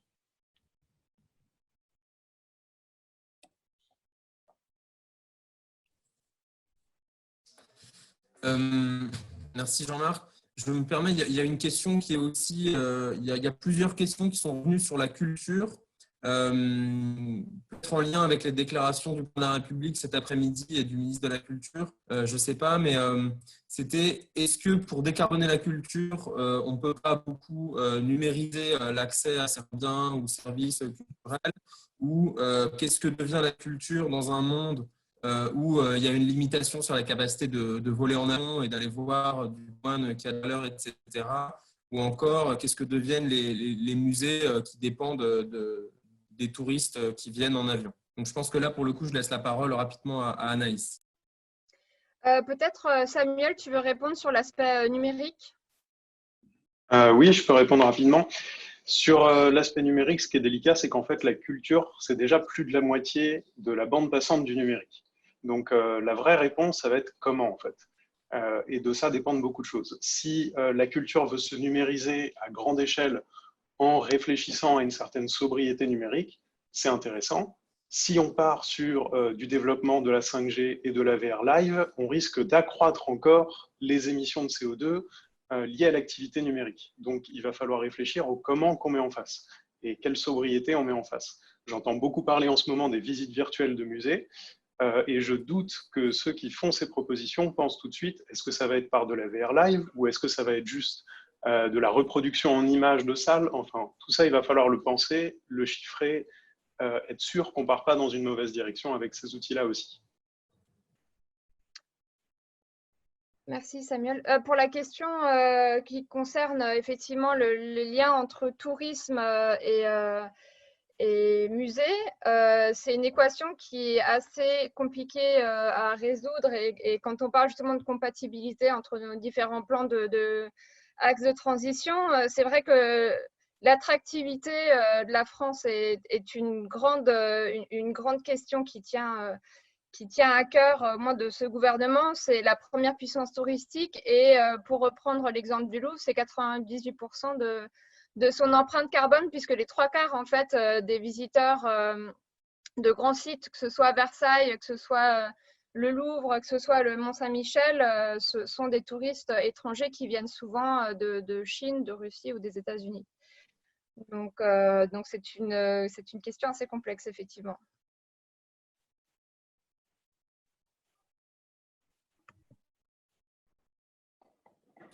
Oui, merci beaucoup. Il y a pas mal de questions qui reviennent aussi, qui sont générales sur le planning du projet, sur comment on va le mener, etc. Je propose peut-être à Nicolas de faire une première réponse et puis j'en ferai un deuxième morceau de réponse qui concerne le crowdfunding parce qu'il y a des réponses qui sont spécifiques, enfin il y a des questions spécifiques à ça. Et puis je laisserai la parole à Jean-Marc. Nicolas, du coup, sur le planning et comment on va le mener. Alors, notre objectif de publication du plan de transformation sera, mettons, fin juin, début juillet. Ça va être ça notre horizon de temps, donc ça va être très rapide. Les différentes étapes de travail et le planning, la manière dont on va s'organiser, c'est qu'on va garder une équipe comme ça multisectorielle. Donc, on va raisonner par secteur avec des experts sectoriels. Et on va avoir des instances transversales qui vont tenter de donner une cohérence globale à notre exercice. Donc, on va avoir une instance qui va essayer de donner une cohérence, et donc ça, on fera ça avec le secteur de l'énergie, qui vont donner une cohérence énergétique. On espère avoir une instance macroéconomique pour donner une cohérence en termes de macroéconomie. On a envie également d'avoir un axe transversal comme ça sur les effets rebonds, donc pour forcer en fait chaque secteur à interagir les uns avec les autres et à se poser des questions qui ne se seraient pas forcément posées et qui en fait vont être des questions très transversales. Et puis en parallèle de ce travail, disons sur les axes long terme, on va avoir une équipe légère donc, qui est pilotée par Romain Grandjean sur les actions très court terme qu'on va pouvoir entreprendre. Et ça, c'est un travail qui va se baser sur des entretiens d'experts dans les différents secteurs pour voir comment on peut, comment on peut aligner les axes long terme qu'on entrevoit dans chaque secteur et les leviers d'action qui sont disponibles chez les acteurs économiques actuels. Donc voilà, pour rester en contact avec les secteurs économiques réels au moment présent. Voilà un peu les grands axes de travail qu'on se donne. Voilà. Donc, effectivement, comme l'a dit Nicolas, il y a plusieurs échelles de temps. En fait, il y a des échelles de très court terme où on va produire ses contreparties avec l'équipe restreinte. Il y a l'échelle du plan et puis là, il y a l'échelle de l'approfondissement et de la continuation de ce plan-là de manière à le porter et à faire en sorte qu'il produise des effets. Et ces effets-là, donc, politiques, c'est-à-dire être repris, idéalement en tout cas. Donc, c'est l'objectif. Et donc, c'est un plan qui va continuer aussi sur quelques mois de plus. Mais pour vous donner déjà le calendrier quelque part des prochaines semaines, il va y avoir donc les notes sectorielles, comme l'a dit Nicolas, et il va y avoir un dispositif de communication avec quelques petits événements en ligne, des campagnes mail et sur les réseaux sociaux au cours du mois de mai et du début du mois de juin. Ensuite, bien sûr, il y a surtout beaucoup de recherches, comme l'a dit Nicolas. Et à l'issue de chaque publication, le chiffre en assurera la diffusion la plus large possible. Et donc, là aussi, c'est possible de contribuer à la diffusion de ces publications-là.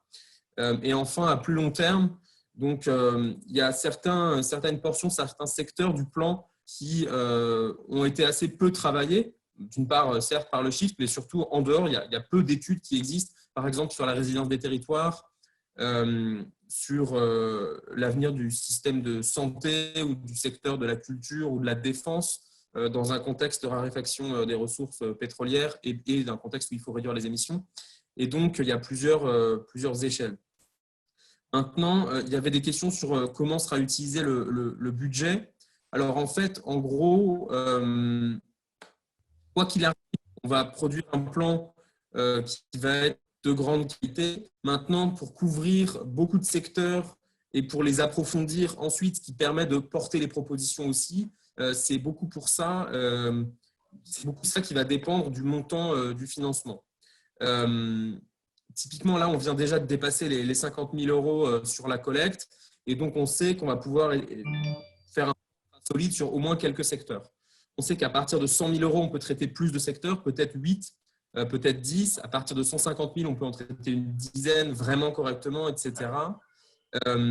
Et puis, donc, ensuite, ça va être beaucoup de portage, beaucoup de diffusion, aller convaincre les décideurs. Sur la page de la campagne de crowdfunding, il y a 2 graphiques où vous pouvez regarder comment on compte dépenser ce budget-là. Donc, il y a une grande partie du budget qui va dans la recherche initiale et la méthodologie, la coordination du projet, et au début, une petite partie dans la communication et l'administration. Et plus on a un budget qui est élevé, plus on va en mettre dans la recherche et dans la recherche d'abord, et ensuite dans la diffusion. Je vais laisser Jean-Marc compléter là-dessus. Sur qu'est-ce qu'on fait de l'argent? On va au restaurant, non? Alors, c'est ballot parce que les restaurants sont fermés en ce moment, donc on ne peut pas aller au restaurant, c'est quand même emmerdant. Donc, qu'est-ce qu'on va faire de l'argent? Comme Jean-Noël l'a dit, on va l'affecter à ce plan en mobilisant des moyens qui vont nous permettre à la fois de travailler et ensuite d'assurer le portage. Il y a plein de questions qui ont été posées sur comment est-ce que vous allez porter les résultats, comment est-ce que vous allez parler aux politiques, etc. Alors, je vais profiter pour faire un pot commun de tout ça. En fait, on ne va pas parler qu'aux politiques, et le politique, pour ceux d'entre vous qui nous ont souvent écoutés, vous savez qu'il ne réagit essentiellement que par la pression. Donc, en fait, le politique nous écoutera si on n'est pas seul. Le politique écoutera les propositions du Shift si un nombre maximum de lobbies, et j'insiste là-dessus, un nombre maximum de lobbies dit c'est vachement bien ce qu'ils font les petits jeunes là, c'est très bien, il faut faire ça. Donc on espère qu'on va être suivi par les lobbyistes du train, des pompes à chaleur, des vélos du vélo, de l'agriculture de ceci, et on espère, c'est exactement ça qu'on veut. On veut plein de lobbyistes avec nous. Alors, pour attirer ces gens-là à nous, il nous faut à la fois des moyens pour concevoir et il nous faut des moyens de portage. Donc, on va avoir des besoins de communication. Ce n'est pas perdre son temps, la communication. Ce n'est pas du soft, donc, dans notre pays d'ingénieurs, des pertes de temps. C'est absolument central pour exister dans le débat public. Et par ailleurs, l'autre truc qu'on pourrait éventuellement faire si on avait les moyens, alors je ne dis pas qu'on va le faire, c'est un exemple, on va avancer en marchant sur les relais, on pourrait très bien nous-mêmes organiser un certain nombre de débats décentralisés une fois qu'on a fait nos propositions pour les tester à droite et à gauche. Par exemple, un truc, moi, que j'adorerais, ce serait de les faire tester par la Convention citoyenne sur le climat. Bon, évidemment, dans le cadre du fonctionnement de cet organe, on n'y arrivera pas, mais peut-être qu'on arrivera à faire quelque chose qui ressemble un peu, c'est-à-dire rassembler des assemblées ici et là de gens à qui on dit voilà ce qu'on pense, qu'est-ce que vous en pensez, puis qui soient capables de nous dire là c'est n'importe quoi, je ne suis pas d'accord, ou au contraire c'est vachement bien ce truc-là. Ouais. Donc cet argent il va servir à ça et on va évidemment avoir une logique budgétaire, c'est-à-dire que plus on a d'argent, plus on pourra avancer, réfléchir, tester, réfuter, porter. C'est pour ça que Jean-Noël a dit très justement qu'on n'a pas un objectif gravé dans le marbre, c'est-à-dire une fois qu'on a de quoi s'acheter notre pistolet en plastique, là on est content. Non, c'est en fait, plus on a d'argent à notre modeste niveau, évidemment, plus on sera capable d'avoir une grosse caisse de résonance sur ce projet. Et dans tous les cas de figure, ne serait-ce que parce qu'ils sont fermés, nous n'irons pas au restaurant avec cet argent. Ouais, je complète rapidement, de manière spécifique. Plus on a de carburant monétaire pour financer des actions de ce type, plus ça nous permet d'effectivement, alors concrètement, d'aller tester. Je pense que l'agriculture, par exemple, Félix l'a évoqué, c'est un domaine sur lequel qui n'est pas notre domaine, notre zone de confort. On se risque un peu dans ce domaine-là. Il y a des choses assez disruptives qu'on avance, qu'on adorerait pouvoir tester. Moi, j'adorerais qu'on puisse aller lancer des conversations, proposer, par exemple, ce qu'on envisage sur l'évolution de l'élevage auprès en province, là où les éleveurs sont, pas à Paris, tester un peu, voir si les bouts d'idées qu'on arrive à glaner, elles semblent être intéressantes, et surtout si elles s'inscrivent pour nous dans le système qu'on veut développer. Je rappelle vraiment que notre projet, c'est de voir comment est-ce qu'on peut arriver à assembler le puzzle. C'est là où on espère avoir le plus de valeur ajoutée, c'est sur la méthode d'approche d'une problématique qui jusqu'à présent a parlé beaucoup précisément de moyens de financement et très peu de l'affectation concrète dans un système complexe qui s'appelle la société française de ces financements. Je vais essayer de résumer. Il y a énormément de questions sur l'enseignement supérieur. Et du coup, j'aimerais passer la parole d'abord à Clémence et ensuite à Marine. Clémence, est-ce que tu peux nous dire un peu de quoi on va s'occuper dans ce plan-là en matière d'enseignement ou d'éducation ou de sensibilisation? Oui, alors effectivement, il y a eu quelques questions sur le périmètre de cet axe-là. Alors, on parle beaucoup de sensibilisation, on a beaucoup parlé de sensibilisation ces dernières années. C'est déjà ça, et en même temps, c'est un problème parce que ce qu'on vise, c'est quelque chose de beaucoup plus ambitieux que la sensibilisation. On a beaucoup de gens qui sont sensibilisés et c'est ça qui fait qu'ils trient leurs déchets, donc c'est bien. Mais nous, notre objectif, c'est d'aller bien au-delà de ça et de montrer que l'enjeu, c'est que les gens comprennent la question de la transition énergétique et climatique et de manière générale de la résilience de nos systèmes. Et ça, c'est quelque chose qui demande beaucoup plus de travail à enseigner. C'est quelque chose qui demande du temps et qui demande d'être abordé avec beaucoup de sérieux et beaucoup de transdisciplinarité aussi dans la manière dont c'est enseigné. Donc c'est vraiment ça qu'on cherche à viser. Donc c'est pas la sensibilisation. On a tendance à penser qu'il y a plusieurs stades. Il y a la sensibilisation, ensuite il y a un stade qui est plus celui de l'éducation, plutôt disons pour le plus jeune âge. Petit à petit, on peut passer à l'information et ensuite on arrive à la formation vraiment. Et nous c'est vraiment à ça qu'on veut s'attaquer. C'est à la fois donner les compétences à chaque personne d'exercer son métier et en même temps c'est aussi permettre vraiment une compréhension assez approfondie de ces enjeux-là, qui peuvent permettre à chaque personne, chaque individu, dans quelle que soit sa situation, de comprendre ce qu'il peut faire à son niveau et de comprendre le projet de société que la transition qu'on propose représente. Donc c'est vraiment ça l'enjeu. Il y avait aussi une question sur pourquoi est-ce qu'on ne s'attaque pas à la question du secondaire et du primaire. Pour l'instant, c'est un parti pris parce qu'on n'a pas ces compétences-là en interne, parce qu'on a déjà traité pas mal de l'enseignement supérieur au Shift. Mais clairement, c'est quelque chose qui doit être envisagé dans une continuité de formation, à la fois éducation primaire, secondaire, supérieure et ensuite formation continue. Et là-dessus, on espère peut-être dans les prochains mois arriver à élargir ce périmètre pour avoir une vision un peu plus complète et dans la durée. Merci Clémence. Marine, est-ce que tu peux nous dire en matière de santé comment on travaille sur l'enjeu des formations? Et puis juste ensuite, il y a aussi un enjeu de formation dans la culture qu'on a beaucoup réfléchi, donc je passerai la parole ensuite à Anaïs. Tout à fait. Donc, Marine, je travaille aussi au secteur de la santé avec Mathieu et Laurie Marot qui n'est pas là ce soir. Je suis intéressée par ce sujet puisque je suis moi-même médecin. Donc, sur le domaine de la santé, nous avons un vaste travail à effectuer puisque le domaine de la santé est assez vaste et complexe. Il emploie un Français sur 7 aujourd'hui en France. Donc, nous allons nous atteler à recenser toutes les formations qui existent dans le domaine de la santé sur les enjeux environnementaux et les enjeux climatiques, mais aussi sur le lien entre la santé et le réchauffement climatique. Donc, toutes les formations dans le thème de la santé, ça va comprendre les soins, donc les soignants, donc il y a les médicaux, puis les paramédicaux avec les soignants, les rééducateurs, les spécialités médico-techniques, mais aussi tous ceux qui sont experts du domaine de la santé en hors soins, donc ça va être toutes les secrétaires médicales, les ingénieurs de la santé, les futurs directeurs d'hôpitaux.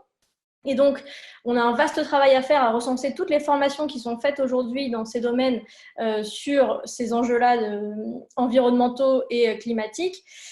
Ça sera fait dans la formation initiale et formation continue, puisque j'ai vu qu'il y avait des questions sur ça, j'y réponds en même temps.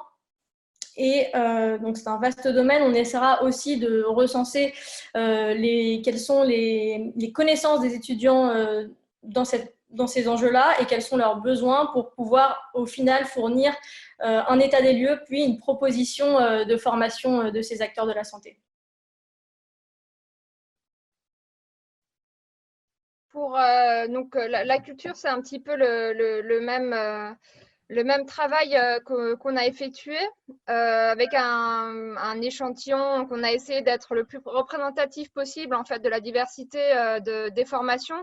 Donc l'enseignement supérieur culture, c'est 36 000, un peu plus de 36 000, 37 000 étudiants inscrits et 40 diplômes nationaux. Et c'est vrai que on a constaté, et comme dans beaucoup d'autres domaines, que ces enjeux étaient très peu enseignés. Quand ils l'étaient, il était de manière très, très disparate. Il y a une prise de conscience qui est très inégale, qu'on parle d'architecture ou qu'on parle de cinéma.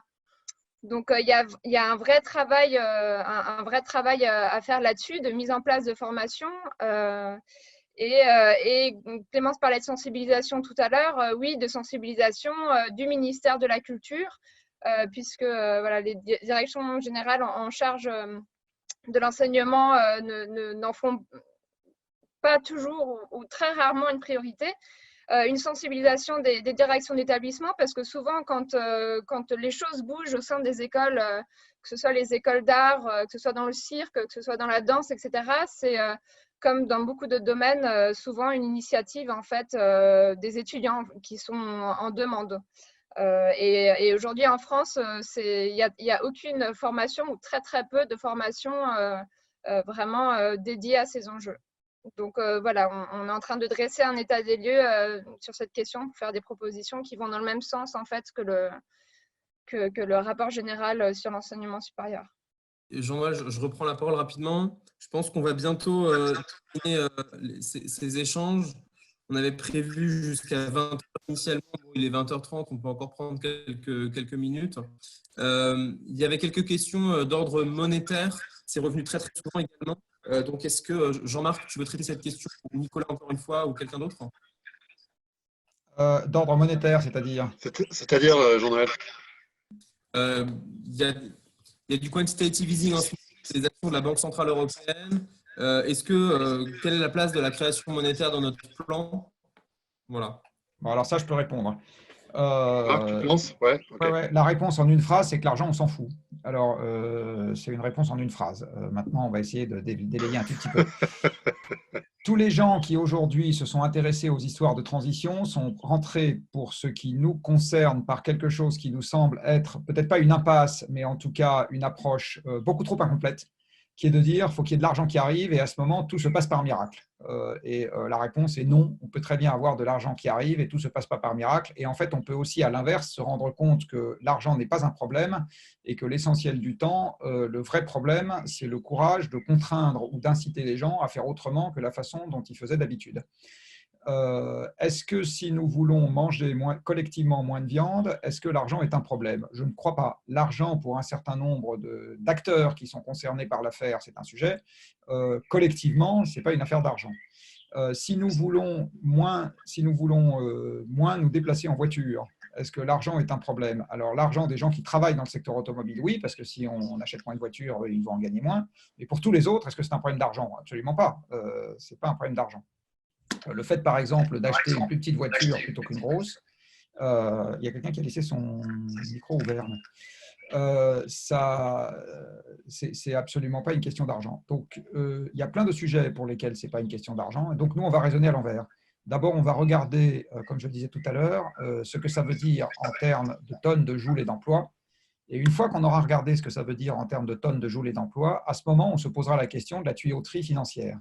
Et la seule chose qui est absolument certaine, c'est qu'en ce moment, s'il faut créer de l'argent, donc pas créer des moyens physiques, ça c'est la partie difficile, mais s'il faut créer de l'argent simplement pour arbitrer une ressource budgétaire, c'est le truc le plus facile qui soit en ce moment. C'est l'argent, on en crée, c'est très simple.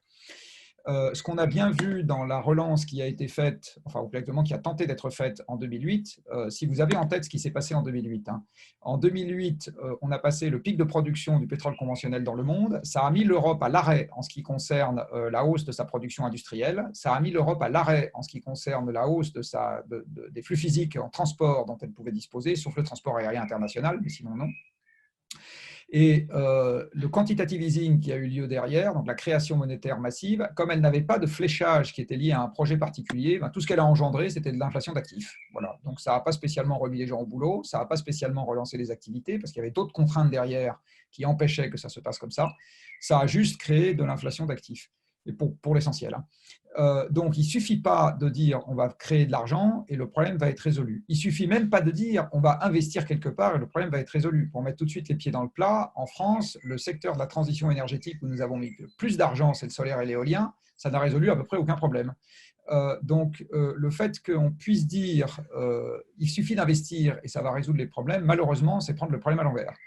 À ce moment, vous avez les gens qui sont installés, qui vous disent ben, puisque de l'argent existe, je vais faire, moi je suis capable de le dépenser, et à ce moment, je vais faire ce que je sais faire, et ça ne vous n'emmène pas nécessairement dans la bonne direction.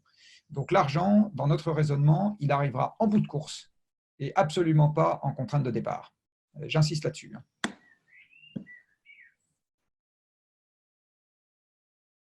Ouais, moi, je n'ai pas grand-chose d'autre à rajouter.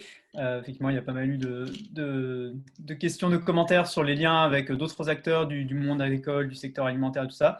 Il y en a qui se font, notamment via les greniers d'abondance dont je suis cofondateur. Donc, il n'y a pas trop d'inquiétude à avoir. Il y aura des communications et des échanges avec d'autres acteurs. Oui, le but, ça va vraiment être de donner des pistes les plus concrètes possibles aux différents acteurs. Et on pense essentiellement aux institutions et aux salariés, aux artistes qui produisent des œuvres et à la vie des œuvres dans leur production et la diffusion.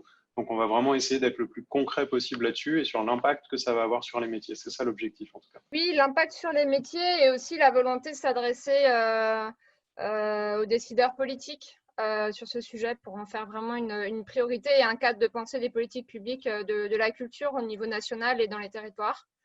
Et peut-être un appel aussi, s'il y a encore des gens qui nous écoutent et qui travaillent dans le secteur de la culture, on est preneur vraiment on est en train de créer des outils et on est preneur de retours et d'échanges pour nourrir vraiment notre étude. Donc, n'hésitez pas à nous contacter. Je vais ajouter une note d'optimisme, parce que je suis optimiste convaincu. Non, en travaillant sur l'industrie, on a un gros travail d'interaction avec les autres secteurs. Et en fait, ce que je trouve rassurant, on va dire au moins encourageant, c'est qu'on se rend compte qu'on a des outils en fait, pour comprendre comment un système fonctionne, comment différents systèmes interagissent entre eux. C'est le défi principal qu'on se lance là dans ce plan. Et on se rend compte que là, ce que la crise actuelle a mis à jour, c'est qu'on n'a pas préparé les imprévus, mais en fait, on a des outils de modélisation qui sont importants, on a des outils de compréhension des dynamiques de notre système qui sont importants, et pour le système industriel comme pour les autres, on est capable de cartographier en fait notre système et d'identifier les points de vigilance à avoir. Du coup, c'est vraiment ce qu'on va essayer de faire là sur l'industrie, c'est vraiment d'identifier les points de vigilance, les intrants qui sont nécessaires à son fonctionnement. Et voilà, en fait, on a des outils qui vont nous permettre, je pense, de dresser les premiers actes de la construction de quelque chose qui nous permettra de piloter l'ensemble pour qu'il soit résilient vis-à-vis de certains aléas. On avance pas mal sur ces histoires de contrepartie. On va bientôt s'attaquer au secteur de l'automobile. Voilà, c'est un sujet qui est aussi passionnant. On a besoin de retour terrain et de spécialistes pour alimenter nos réflexions. Donc, n'hésitez pas à vous manifester aussi si ça vous intéresse. Voilà, il y a énormément de choses à faire. Et encore une fois, on travaille en équipe. Il y a une très belle dynamique. Voilà, donc merci à tous encore une fois pour votre mobilisation. Oui, pour clarifier un petit peu, hein, Romain travaille sur ce qu'il appelle les contreparties, c'est-à-dire les actions très court terme qu'on pourrait demander aux industries qui reçoivent des aides de l'État. Donc, c'est ce que j'ai appelé les actions court terme et opérationnelles. Donc, c'est Romain qui mène ce petit travail en parallèle, qui n'est pas petit, hein, le travail d'ailleurs. Ouais, et puis qui fait du placement de produits aussi à ses heures perdues.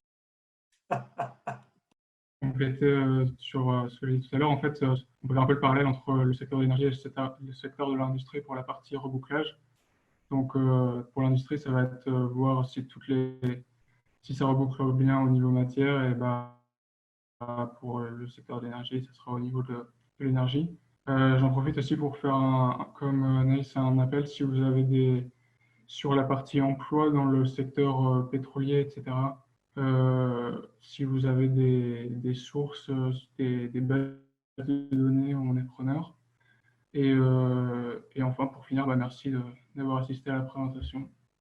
Le secteur du bâtiment, je pense, c'est un secteur qui est assez conscient de ce qu'il a à faire, on va dire, dans la mesure où il a saisi le sujet depuis longtemps.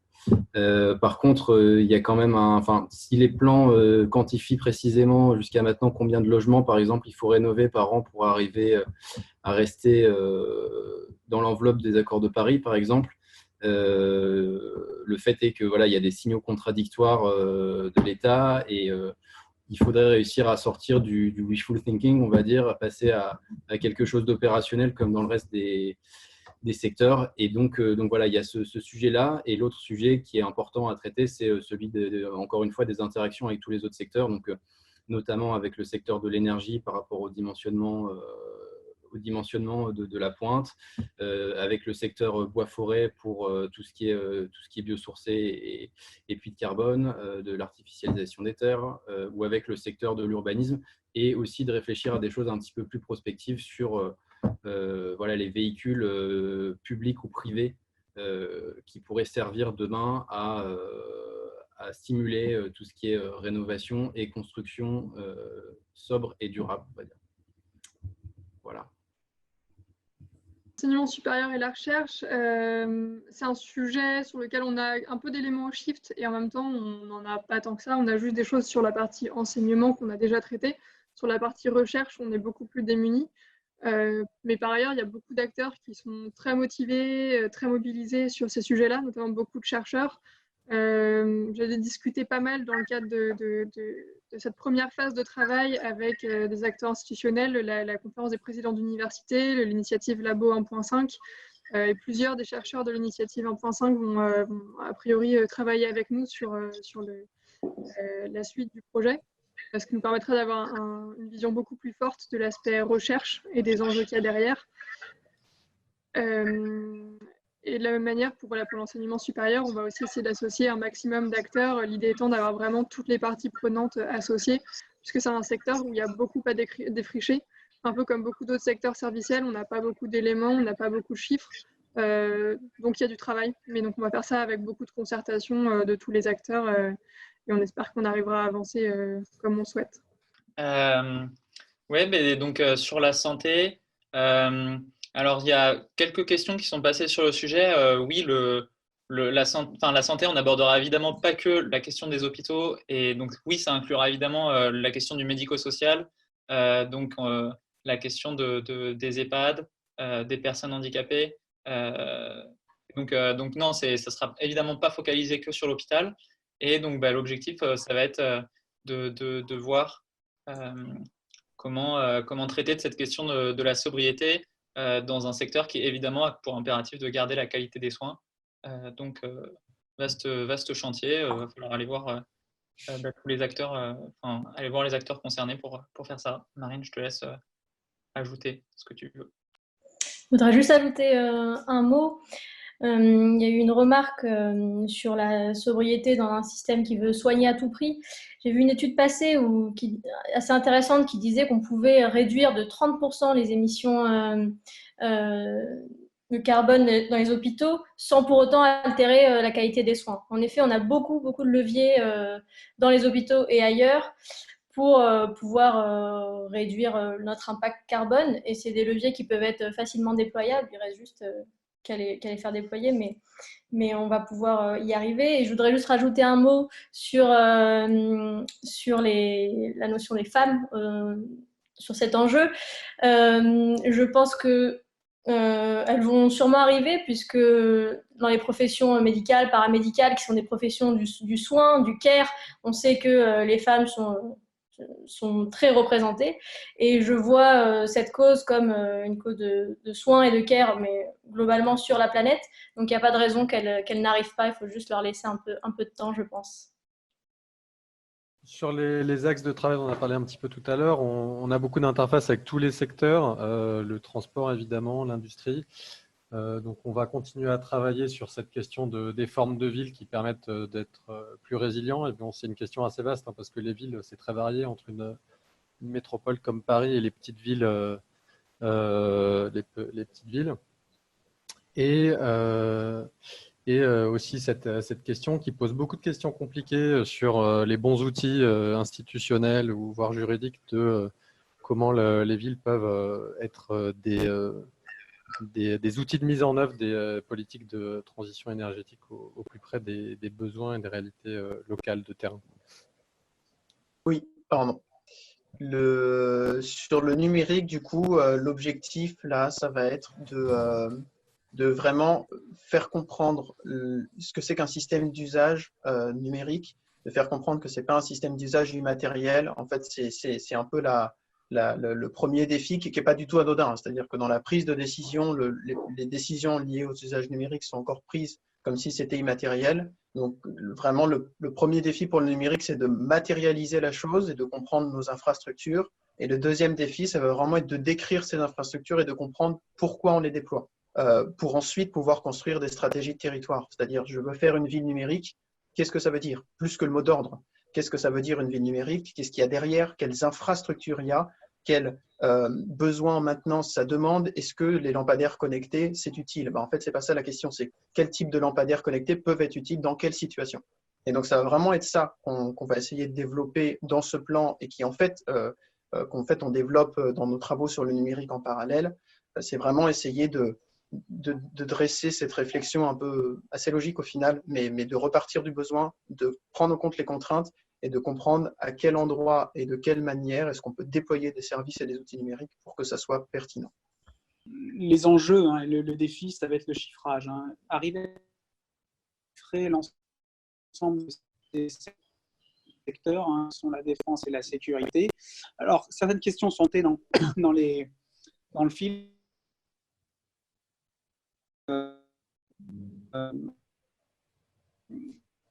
Vous souhaitez rendre la fonction de chacun des secteurs doit être respectée.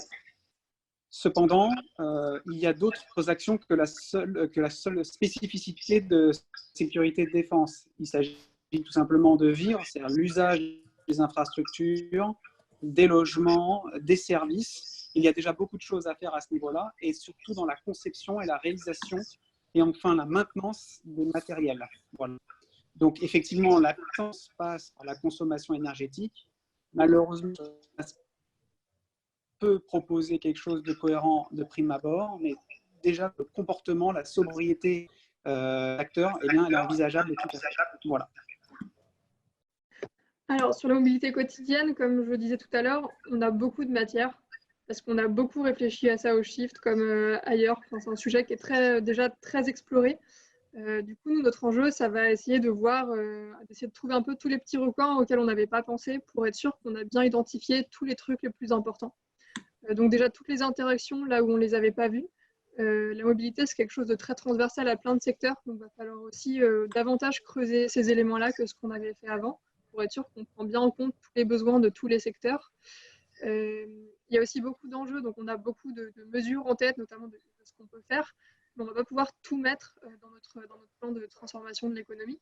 Donc notre idée, c'est qu'il va vraiment falloir qu'on arrive à identifier les priorités, qu'est-ce qui est le plus important et le plus efficace comme mesure et comme direction à prendre pour pouvoir mettre ça en avant et nous assurer que notre message ne soit pas dilué et qu'on aille vraiment à l'essentiel.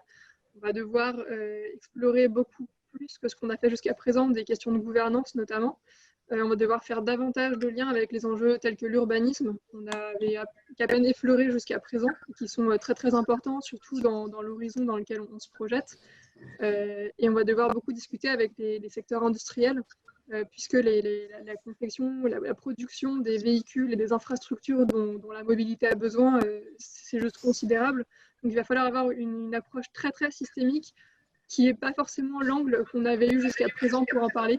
Donc ça va être un petit challenge et c'est là-dessus qu'on va essayer de mettre l'accent ces prochaines semaines. Voilà.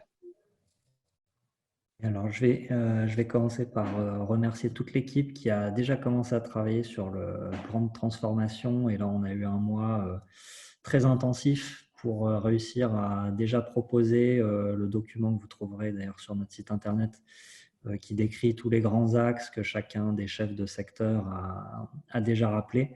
Donc, merci à l'équipe pour ce premier effort. Il nous reste le plus long du chemin ou le plus gros à faire. En tout cas, ça augure de très bonnes choses. C'est un projet extrêmement ambitieux, mais on se dit qu'on a l'équipe pour et puis qu'on a la maturité au Shift pour mener à bien ce projet.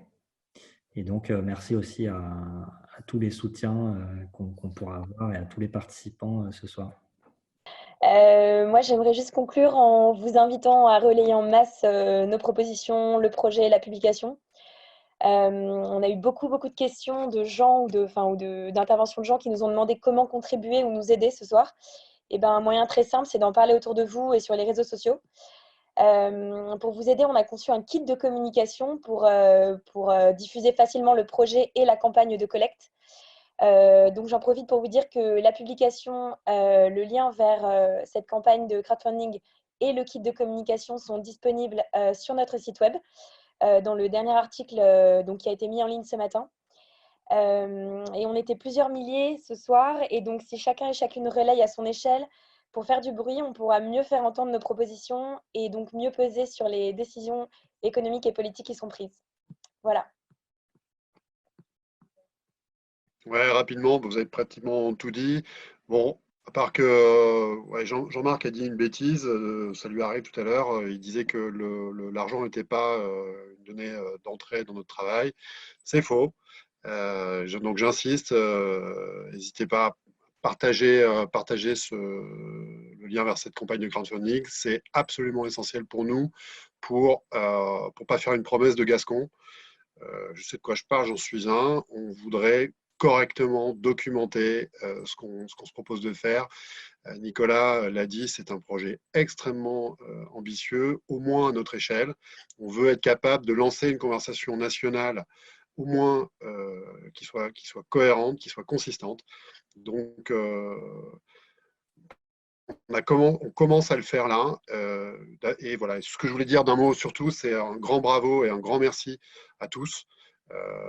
C'est un tour de force qu'on ait réussi déjà à faire le bout de chemin qu'on a fait. Ça commence, le travail réel va pouvoir commencer maintenant. Donc, bravo à tous ceux qui ont contribué de près ou de loin. Un grand bravo. Et puis là, on sort du confinement, donc on va revenir vers une vie, on va se rediriger vers une vie normale, plus ou moins, on va voir. C'est un moment décisif. Je pense qu'on en est tous conscients dans l'histoire qui nous préoccupe. On a fait du surplace, ça fait à peu près une vingtaine d'années que je m'intéresse à ce sujet. Ça fait un peu une vingtaine d'années que j'ai l'impression qu'on fait du surplace globalement. Et on a peut-être une occasion de faire en sorte qu'au niveau français, on arrive à décoincer un certain nombre de choses en étant concret et en parlant de ce que les gens font aujourd'hui et de ce qu'ils pourront faire demain, très concrètement. Voilà, merci. Merci beaucoup à tous.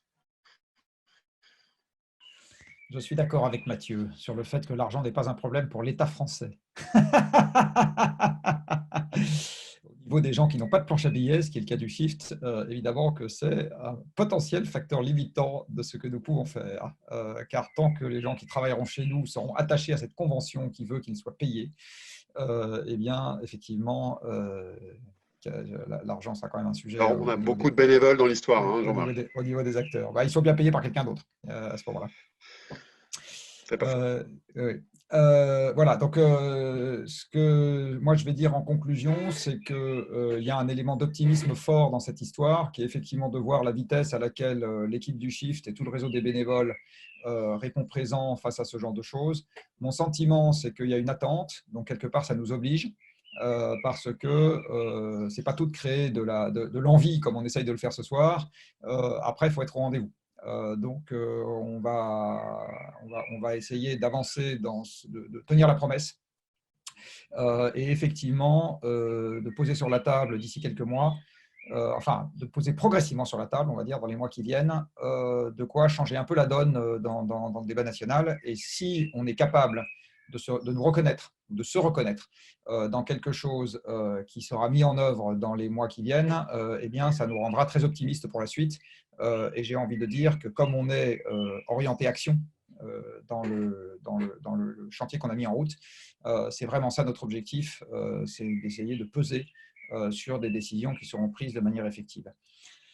Du coup, ça veut dire que tous les gens qui nous ont regardés ce soir ou qui nous regarderont à l'avenir, s'ils veulent faire quelque chose, je rebondis très fortement sur ce qu'a dit Ilana, le meilleur soutien qui puisse nous être apporté, c'est de nous donner de la visibilité et pas de nous donner de la visibilité juste sur notre étiquette en disant les chiffres, c'est des gens très bien. Même de dire les chiffres, c'est des gens très mal, ça nous va aussi parce que rien n'est pire que l'indifférence. Mais par contre, c'est d'essayer d'appuyer là où nous ferons des propositions concrètes et d'appuyer là où nous lancerons des travaux un peu précis, la diffusion de ces pistes, parce que c'est comme ça qu'on gagne, j'ai envie de dire, de la place dans l'espace public et que ce qu'on fait peut être progressivement discuté par un nombre croissant de gens, donc sous-pesé, évalué et éventuellement mis en œuvre. Voilà, donc merci beaucoup à tous les gens qui ont travaillé autour de cette mesure et on va encore une fois essayer d'être au rendez-vous de l'attente que nous espérons avoir créée. Et sur ce, bonne soirée.